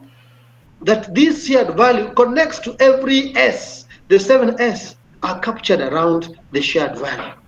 So all these factors, structure, how the decisions are made, systems, how our processes are done, how are the specific processes and systems functioning in the organization, style, how do management behave, leadership style, the style, how do leaders behave in accordance to the structure, the recruitment process. And again, now that's the gray area. You know, sometimes we have an awkward way of recruiting staff, but expecting to meet the goal of the organization. One, we don't do proper job analysis and description to know exactly the kind of skills we need for the organization. And so when we are doing an analysis in this case, we are able to look at how is the procedures of staffing, recruitment process, the onboarding, exit programs, or exit activities. How is it supposed to be done? What are the merits and the qualifications? We look at the skill set, looking at the combination altogether, the skills available, what do they do, what are their qualifications, what are the trainings, so that when we do an audit, we don't have an environment where we have a firefighting company that has nobody qualified to do health and safety or other firefighting. So that when a disaster comes, we are looking at each other, oh, we have this department, and this department is incapacitated. The people we have in the department cannot at all handle fire. And then we say we are adequate as an organization. So when we audit, we are able to bring out those gray areas and figure out how then do we realign this organization. Strategy, current conflict resolution, how do we do disciplinary, how do we deal with the environment outside, internally. So those are audits that we have to look at so that we look at our strength as an organization based on the McKinsey 7S model analysis. It guides the organization to really know the strength in respective departments and the entire organization, how they are faring and carrying on their programs in the organization. And I'm sure use this S model to analyze your organization back in where you work. Analyze it, the 7S, and see our level of inefficiency. And let us have a discussion on this matter. Next slide. Next slide, Anna.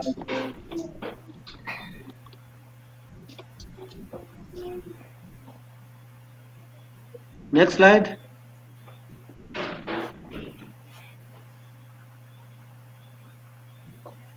Okay, now I must submit to you today that I have acquired these photos and images on Google. I've acquired some on Pinterest, and I've also acquired them on Standard Media Group digital platform, so that attributions are given. So nobody will say I used them for selfish interest. So can we get the questions? Can we open the floor? Now I give Diana this chance to open the floor for questions and compliments. Well, thank you so much for. Uh, let's appreciate the trainer for an amazing job he has done. This the more we are proceeding with this training, the more we are seeing that there's so much to cover, there's so much to look at, and I bet you have so many questions. So I'll open the floor, but before that, just ensure you have signed the attendance register. This is a crucial part because whatever we are gaining here is extraordinarily good to be free. So it's so good, and you don't want to miss out on the certification. So make sure you signed the attendance, and then if you have any questions, just raise your hand, and I'll pick it up from there. Yeah, the attendance list link has been shared just now. It's a quick and easy process. Any form of communication that you'd wish to make, this is your chance. This is the opportunity. So I don't know if Gerant was hoping to one time ask a question because he has been raising his hand for quite a while now. If you have any questions, just I will let me remove this so that I'm able to see everyone. Thank you, Sam Nyongesa, for that compliment. He says the meeting was productive. He's so grateful. Okay, Gerant, you can unmute and start us off.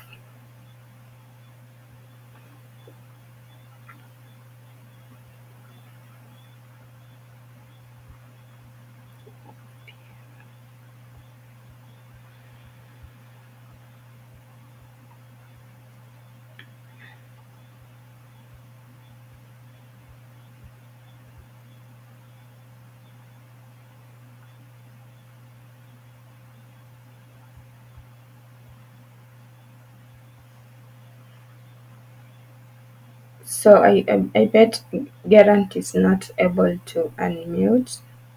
So I'll invite anyone else with a question. Madam, I have said it was just a mistake for raising a hand, but I have only a compliment of Mr. Wandwasi. I have understood him, 7S model of analysis, and I've understood him very well. Only I thank you for the process. I'm following keenly. Thank you. Okay. Any other person with a question? Thank you very much, Tim. I want to take this opportunity to really appreciate the trainer, Mr. Ondwasi. You've brought it out very well on SWOT, plot, pastel. And I've looked around, looked so many organizations. We have, like, if I can reflect during COVID, we could see the businesses which died because of lack of proper strategy, didn't get the SWOT analysis well. Come to the pastel, it was not well. It was not well focused on. And then from here, I think as we are here, wherever we are in organizations that we are trying to lead, will be the better people. We are trying to align well with the objectives of the program, and I hope all will be well. Thank you very much. I want to rest it there. 7:30, I'm just about to enter into another meeting that will run up to 10. Otherwise, you have a lovely evening, and God bless you as we look forward to deliberate more on this. God bless you. Thank you so much, Engineer Robert. That was a great contribution. So you are free. You're also free to other members. Please don't be left behind. I'm seeing there are people who are chatting in the chat section. There's someone who's asking if there's something more. There's something more to it than the certificate. I don't know. I've not understood your question, but let's invite Geoffrey Nyongesa to ask his question as I look through the chat section. Thank you so much, Diana, for the opportunity. First of all, I want to appreciate the trainer. The presentation was just informative and very, very enlightening. Maybe my first question is, when he was talking about the mission and vision, of course, I understood that it's the vision that gives birth to mission. Now, when you are doing a strategic plan, say for an organization like, say, a hospital or any organization, so do you take the exact vision and mission for that particular organization and copy paste in a strategic plan? Because I've seen that most visions and missions for many organizations have come across, they have been there for years, say 10 years, and they continue to exist. But along the way, I heard the presenter say that you can, there's a time a vision can still be, there was talking about one of the attributes of an ideal vision statement is that it's flexible to changing circumstances, meaning it can change. But I've seen most of these statements for organizations have been there for years. So I wanted to understand, do you have a separate mission and vision for organization that is different from that one you put in a strategic plan, or is it the same? Then the second question is on SWOT and PESTOL analysis. For SWOT, we know that for the last part, that's opportunities and threats are external in nature, and for PESTOL, is purely external. So can we say that for the opportunities and the threats on the last part of SWOT, can we have, are they somehow similar with the PESTOL? Because if you analyze very well, find that the threats and the opportunities, or can PESTOL fall partly in opportunities and threats on SWOT analysis? If someone asks you that, why should we have PESTOL when we can take some things from PESTOL and put in SWOT, for example? Thank you.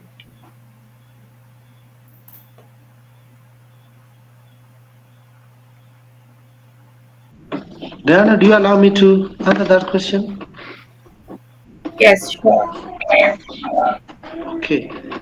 sorry, I was away, but now I agree. I get to know that spectral analysis gives us a deeper understanding from the external environment. SWOT analysis partly gives us the deeper scanning of the internal environment, and again the external on the two items, opportunities and threat. However, there are activities that cannot be put in the SWOT that already belong to the personal analysis. Deeply meaning issues to do specific issues that are dealing with the economy and and politics. Very few of them can be allowed to be incorporated in the SWOT analysis. But PESTEL now stands out to bring out the external environment at large. Because when we are doing the SWOT analysis, and now we are talking about opportunities and threats, that is the only way we can now incorporate a section of the items available at the PESTEL analysis. Now, when we are doing a strategic plan, we use the two elements. We use the SWOT analysis to completely exhaust internal factors, and a section of it that gives us now the external factors, opportunities and threats. But now economy becomes an opportunity to us. It becomes a threat to us. But when we analyze it politically, and that is why corruption comes in, because to what extent then shall we say corruption can be an element within the SWOT? It does not find its finding. Perhaps you may say it's a threat, yes, but is this practice internal or external? So it becomes difficult to situate this specific item in the SWOT analysis. So just best be used as an independent item into the SWOT in the PESTEL analysis.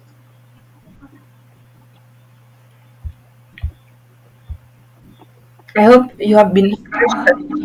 Yes, I've been answered. So it was the first question also I asked. I don't know if you got it. The one on why you was asking that when you're talking about the vision and the mission statement, I asked that I've seen when you are doing a strategic plan, do you copy the mission and the vision that the organization has already and put in the strategic plan, or the mission and vision statement for strategic plan for that period is different?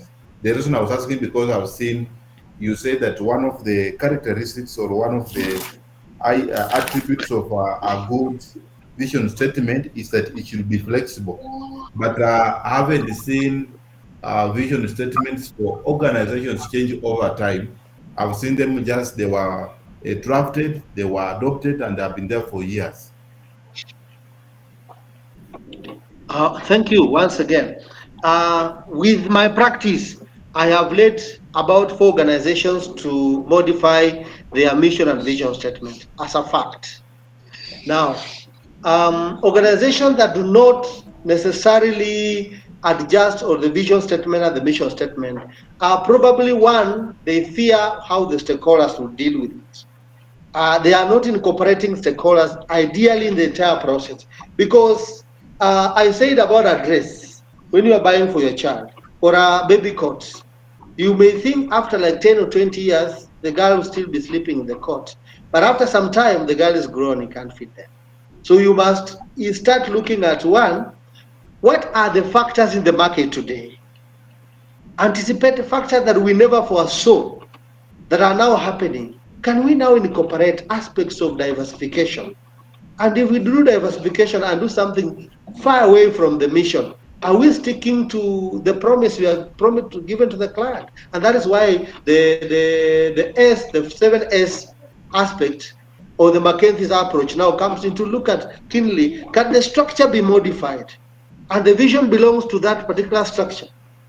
Can the structure be modified? The reporting line, can it be modified? At the moment we modify the structure, we already modify the mission.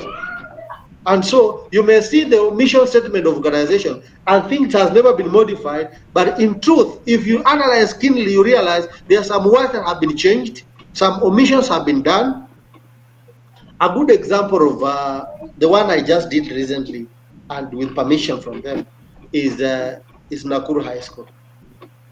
Nakuru High School is one of the old institutions and a national school in the country.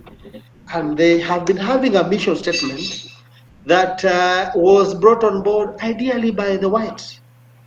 And that looked a bit more weird and leaving them out.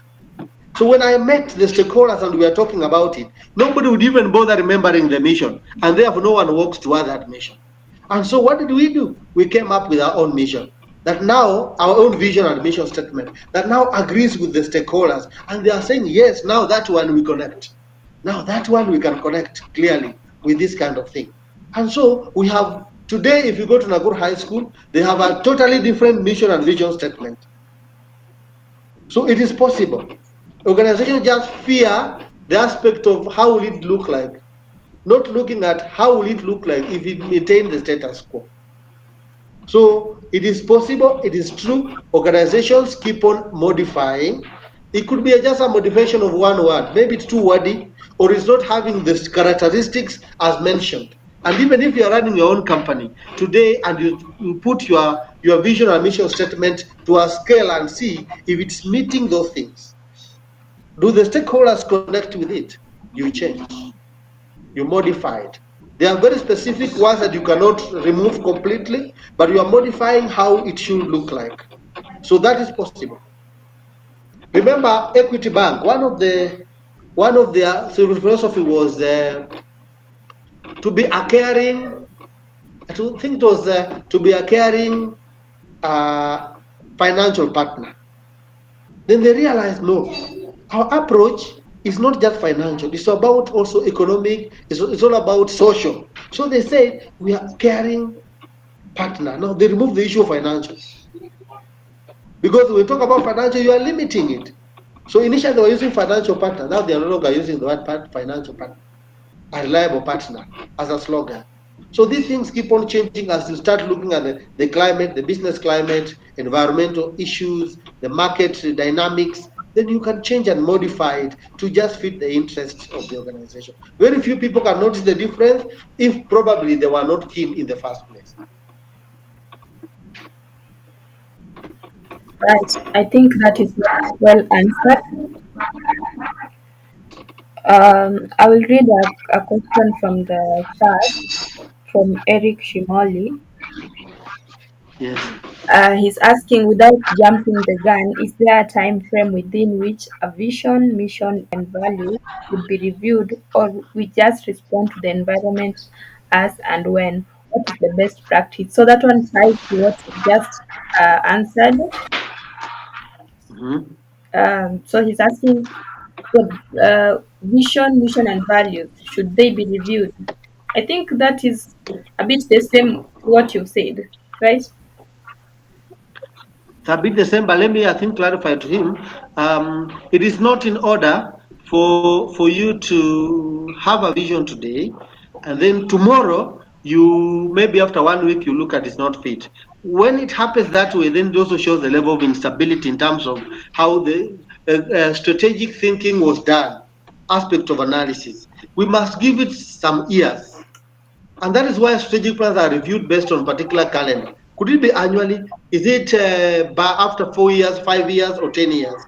We cannot keep on reviewing it. It looks a bit shaky for organization to keep reviewing. That is not necessarily what it stands for.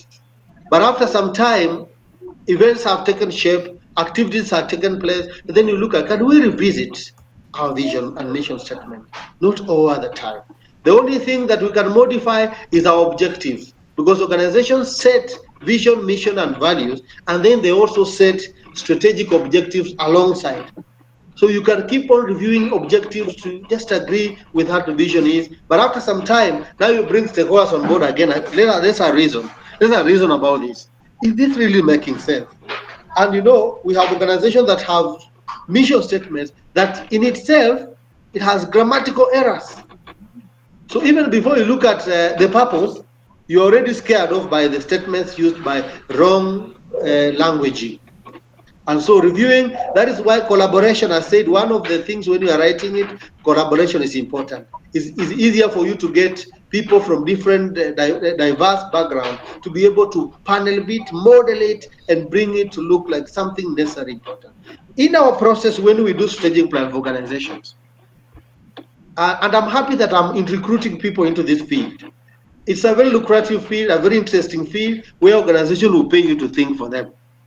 And so, what they have been looking at for many years, they have not seen a gap until you bring stakeholders and you send some igniting question about whatever exists. And then they all agreeing, oh, this one, I think it's wrong. We look at the dynamics, it's not making sense. It's not moving us to the next level. So we can adjust your vision and mission statement, but after some long time, don't do it oftentimes like after 1 year. It will not sell in the market. At least 10 years or 5 years would be ideally good to start modifying your vision and mission statements. All right, that's a good suggestion. Kindly mute if you have your mic on and you're not speaking, you're disrupting the whole connectivity. Okay, so I'll invite Sam Nyongesa to unmute and ask his question.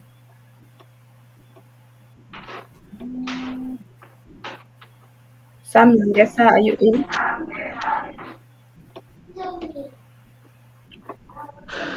Yeah. Good evening to all of us. I'm so grateful for the session.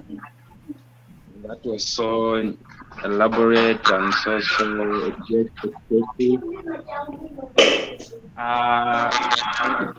Because of the magnitude of the knowledge that we're getting here, I put a question because they said at the end of this lessons, we are going to receive a certification from accredited institution and acknowledged by NITA, that is the government. So I wanted to ask if after we finish this, is there anything that we can continue to do more, like certificate, maybe we call it diploma and something like that? Because now you see, like this knowledge we are getting here, if we can have people that can do proper strategies, like in the counties or other institutions, things are failing because now we are still in the old system. But now if we get this knowledge can be taken to higher level so that even we can use our certificates or papers that we get here, then we can go and compete outside there. I don't know if there is a school that is there physical or just these virtual, or what is going to happen after this. I wanted an elaboration on that so that maybe from there we see how to plan ourselves, because this one, in real sense, this is the knowledge that we need, and this is the way to go if you want to succeed as a community, as also even the counties. This is the knowledge that you need to take there, and people can also get accreditation from this, and then they can also get employment from this knowledge. Like for me, I did my energy and CPO management, I think in the year 2013. Those papers are there, but if I get something like this one is going to add more value to me, if we can take it to higher level. So please, our tutor, at least tell us if there's anything more than this. Thank you. Thank you so much, Sam Nyongesa, for that question. I'll allow the trainer, because he is an expert in this, and I'm sure he is representing his organization as well. So I will allow him to answer that question. Thank you. You can unmute your mic. Okay, thank you.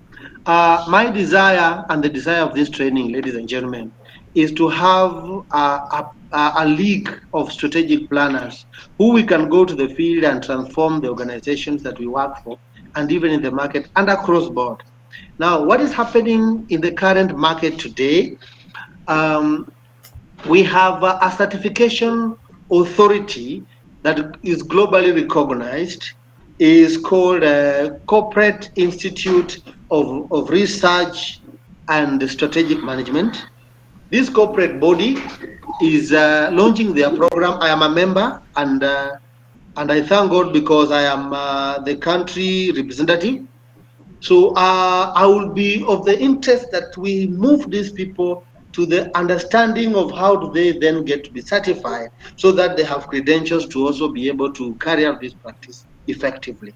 And that therefore means we'll have another level of training now cascades strategically on those specific areas that would need to be trained on so that you get that certification, which will be basically a quarter of the entire thing we have already done. We have done the baseline, we have done a introduction part of it, which is very critical. But we will move to the next level where we now do integrated strategic plan 2.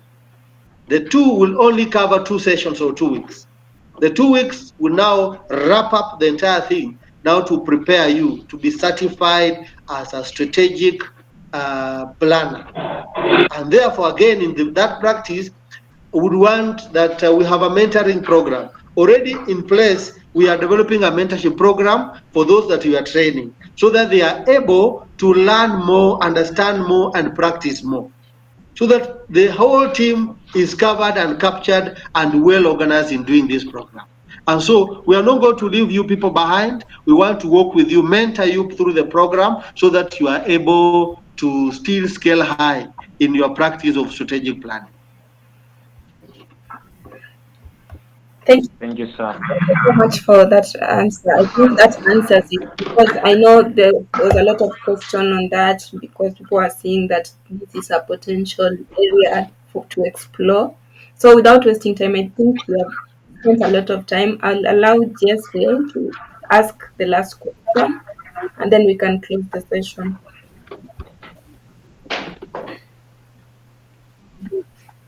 Can you hear me? Yes, sir. Jethro, we can hear you. Can you hear me, Diana? Yeah, we can hear you. Yes, Daktari, I'm very glad to have joined this training.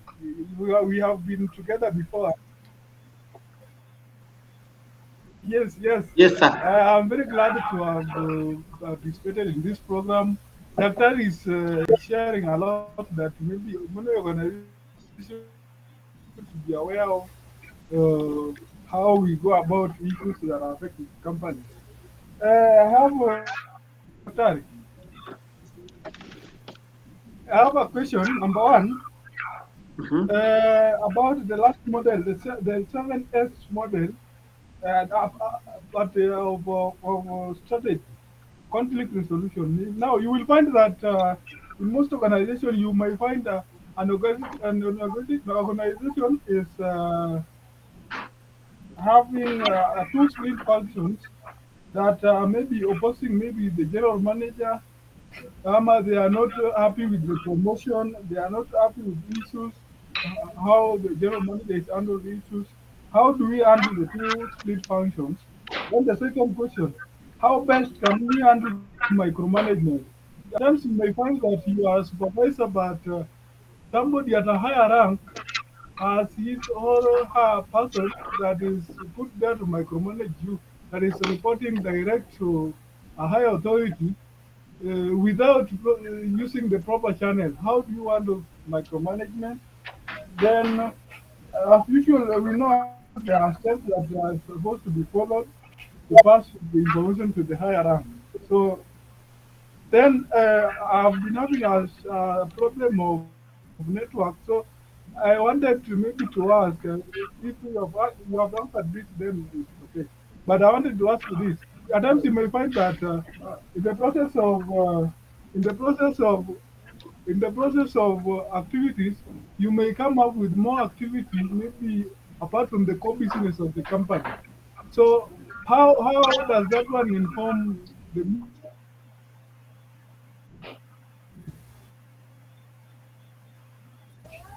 of the company? Thank you, Doctor.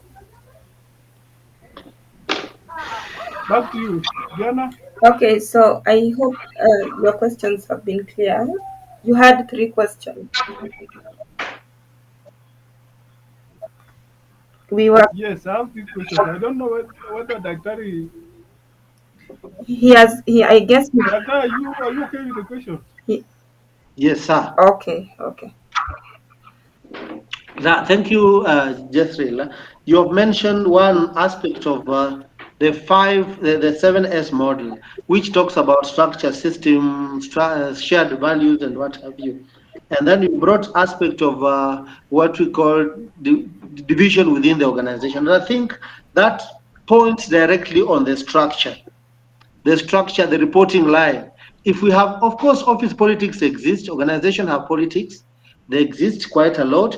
But if the structures are firm, our structures reporting line are very firm, then this kind of politics shouldn't affect productivity in the organization. Of course, there's a shared value. What do we live and stand for? I shared a slide there where I was showing many people in an organization as values holding hands together. Do we work together in the journey of meeting the goal? The aspect of inspiring the team to work cohesively and comprehensively together is again on the aspect of style, the leadership style. For the politics to have allowed to go to that extent, we ask ourselves, how did we get there to the extent that we have opposing entities? We look at how did we do the staffing, recruitment. Is the recruitment and staff development good in order? So we have to audit. If the recruitment and staffing aspect is not functioning well, it has to affect then how structure will work in terms of reporting line. And the politics that exist in the organization will hamper the realization of the dreams of the organization. And so that aspect of micromanagement, to the extent, yes, that you don't want to be followed up around, we look at it in this perspective. Micromanagement, is it coming as a result, as a response to poor performance, or is it happening as a result of politics that exist in the organization? So as a way of taming it, are we micromanaging to tame it? If we have visionary leaders, workers focused on the vision, have their job description well done, analysis well done, appraisal programs done well, reporting done well, the promotion and ranking going on done well. We shouldn't be having environment where we have micromanagement. Micromanagement can also be a result of the personality in the leadership, because we have different personalities, as Namehe taught us in project management, different leadership styles. So micromanagement happens, but sometimes we may not be in control and completely stop it, but it's the person, not the structure. But if the structure are firm enough not to allow it to happen, ladies and gentlemen, and then that becomes easier for us to deal, the reporting line. Do we have several meetings? Do we have town hall meeting as staff to air our issues? Are our issues being escalated to the next level adequately? And are the people receiving this matter addressing them well? So if the reporting line fails, the issue of micromanagement, the issue of division will come hand in hand.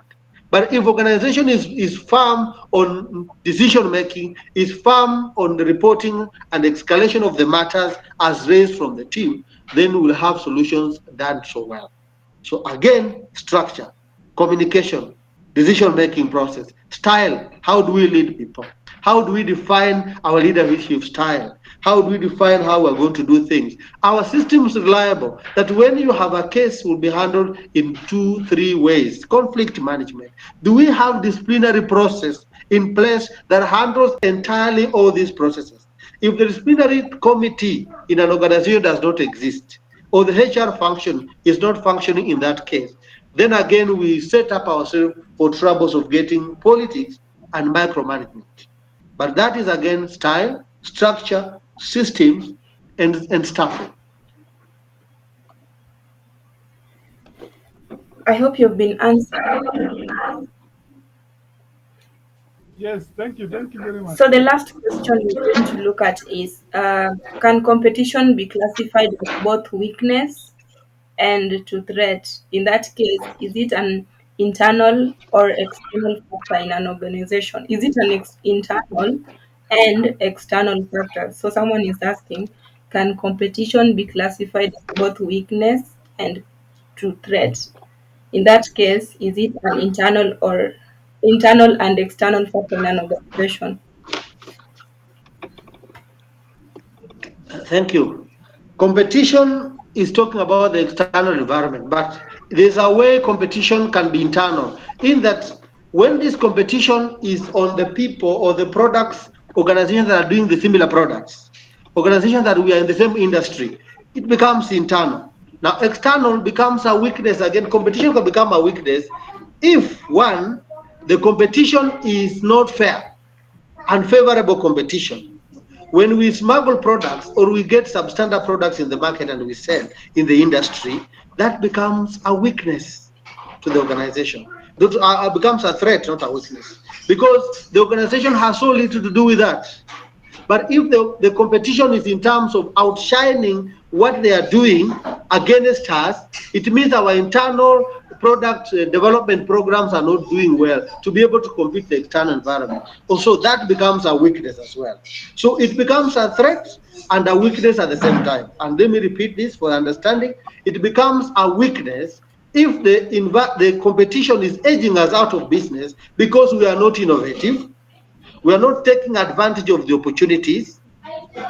We are building status quo, and therefore the competition becomes quickly outweighs us out of the business because of a threat, because of that aspect of weakness.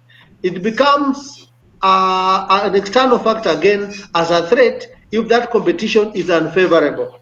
We are not competing on the same platform where we are doing the banking system, but we are allowing a lot of money laundering in a particular bank A against bank B, which cannot allow.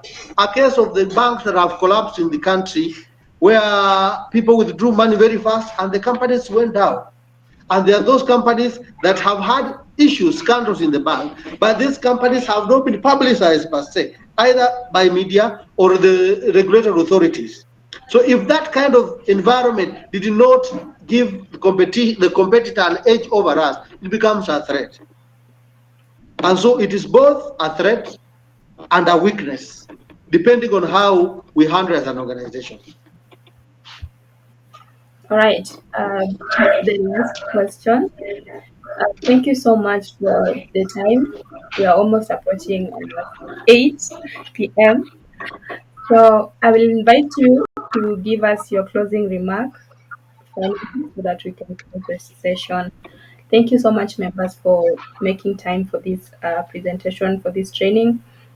We'll continue to share more in our community. So let's just applaud ourselves for that, for making it to the end of the session. So I'll invite the trainer to give a closing remark, then we will call it a night.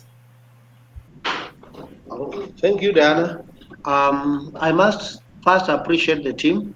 We were in large numbers, and I'm happy that we are learning. And when more questions come, it actually points on the level of wanting to know more. And I'm glad because the team are also positive in this. I'm so much glad for the coordination, Diana, for commitment and good coordination to the point of up to this level of delivering the last statement. Daktari and the One Basket group, I'm glad for the opportunity and much more glad for Community Breakthrough Support Mission for availing the opportunity for us to train our society to become strategic thinkers and strategic planners. And I'm so glad that again, we are going to have an interactive session once again as we push this agenda of having men and women of gala in terms of putting their organizations on the radar, becoming great organizations, achieving great miles, and changing paradigm how things have been done and how best things should be done. So I'm so glad that this thing now starts right away. Where you work today, you start looking at what are the things can I start looking at? How can we start adjusting to fit in the best place in the market today? So the journey begins up to the last time when we'll be doing now an actual document of a strategic plan for organization. We want to work together. We won't leave you behind. We'll mentor you until to the extent that you now feel you are good enough to write a document that can be looked at even at the international level. Thank you so much. Thank you. So the last comment is to ensure before you exit, you have signed the attendance. You can only sign it once. So don't keep on repeating if I remind you. So thank you so much for today. I want to wish all of you a blessed evening. And the recap for this training will be shared in our community, and we won't be sharing slides. So if you are able to reach to this point, that shows that you have the interest in learning, and this is commendable, because that's what we're looking for. If you're looking to become a strategic thinker, I bet you need to get it from the horse's mouth. So yeah, so have an amazing weekend, and I will see you next in the next training that is on Friday. Thank you so much. Night. Thank you, Doreen, for the good job. Okay, thank you. Thank you so much. Thank you, Mwalimu, for the great job. Most welcome. Most welcome. Thank you very much for the great session. Thank you, Dr. and the team.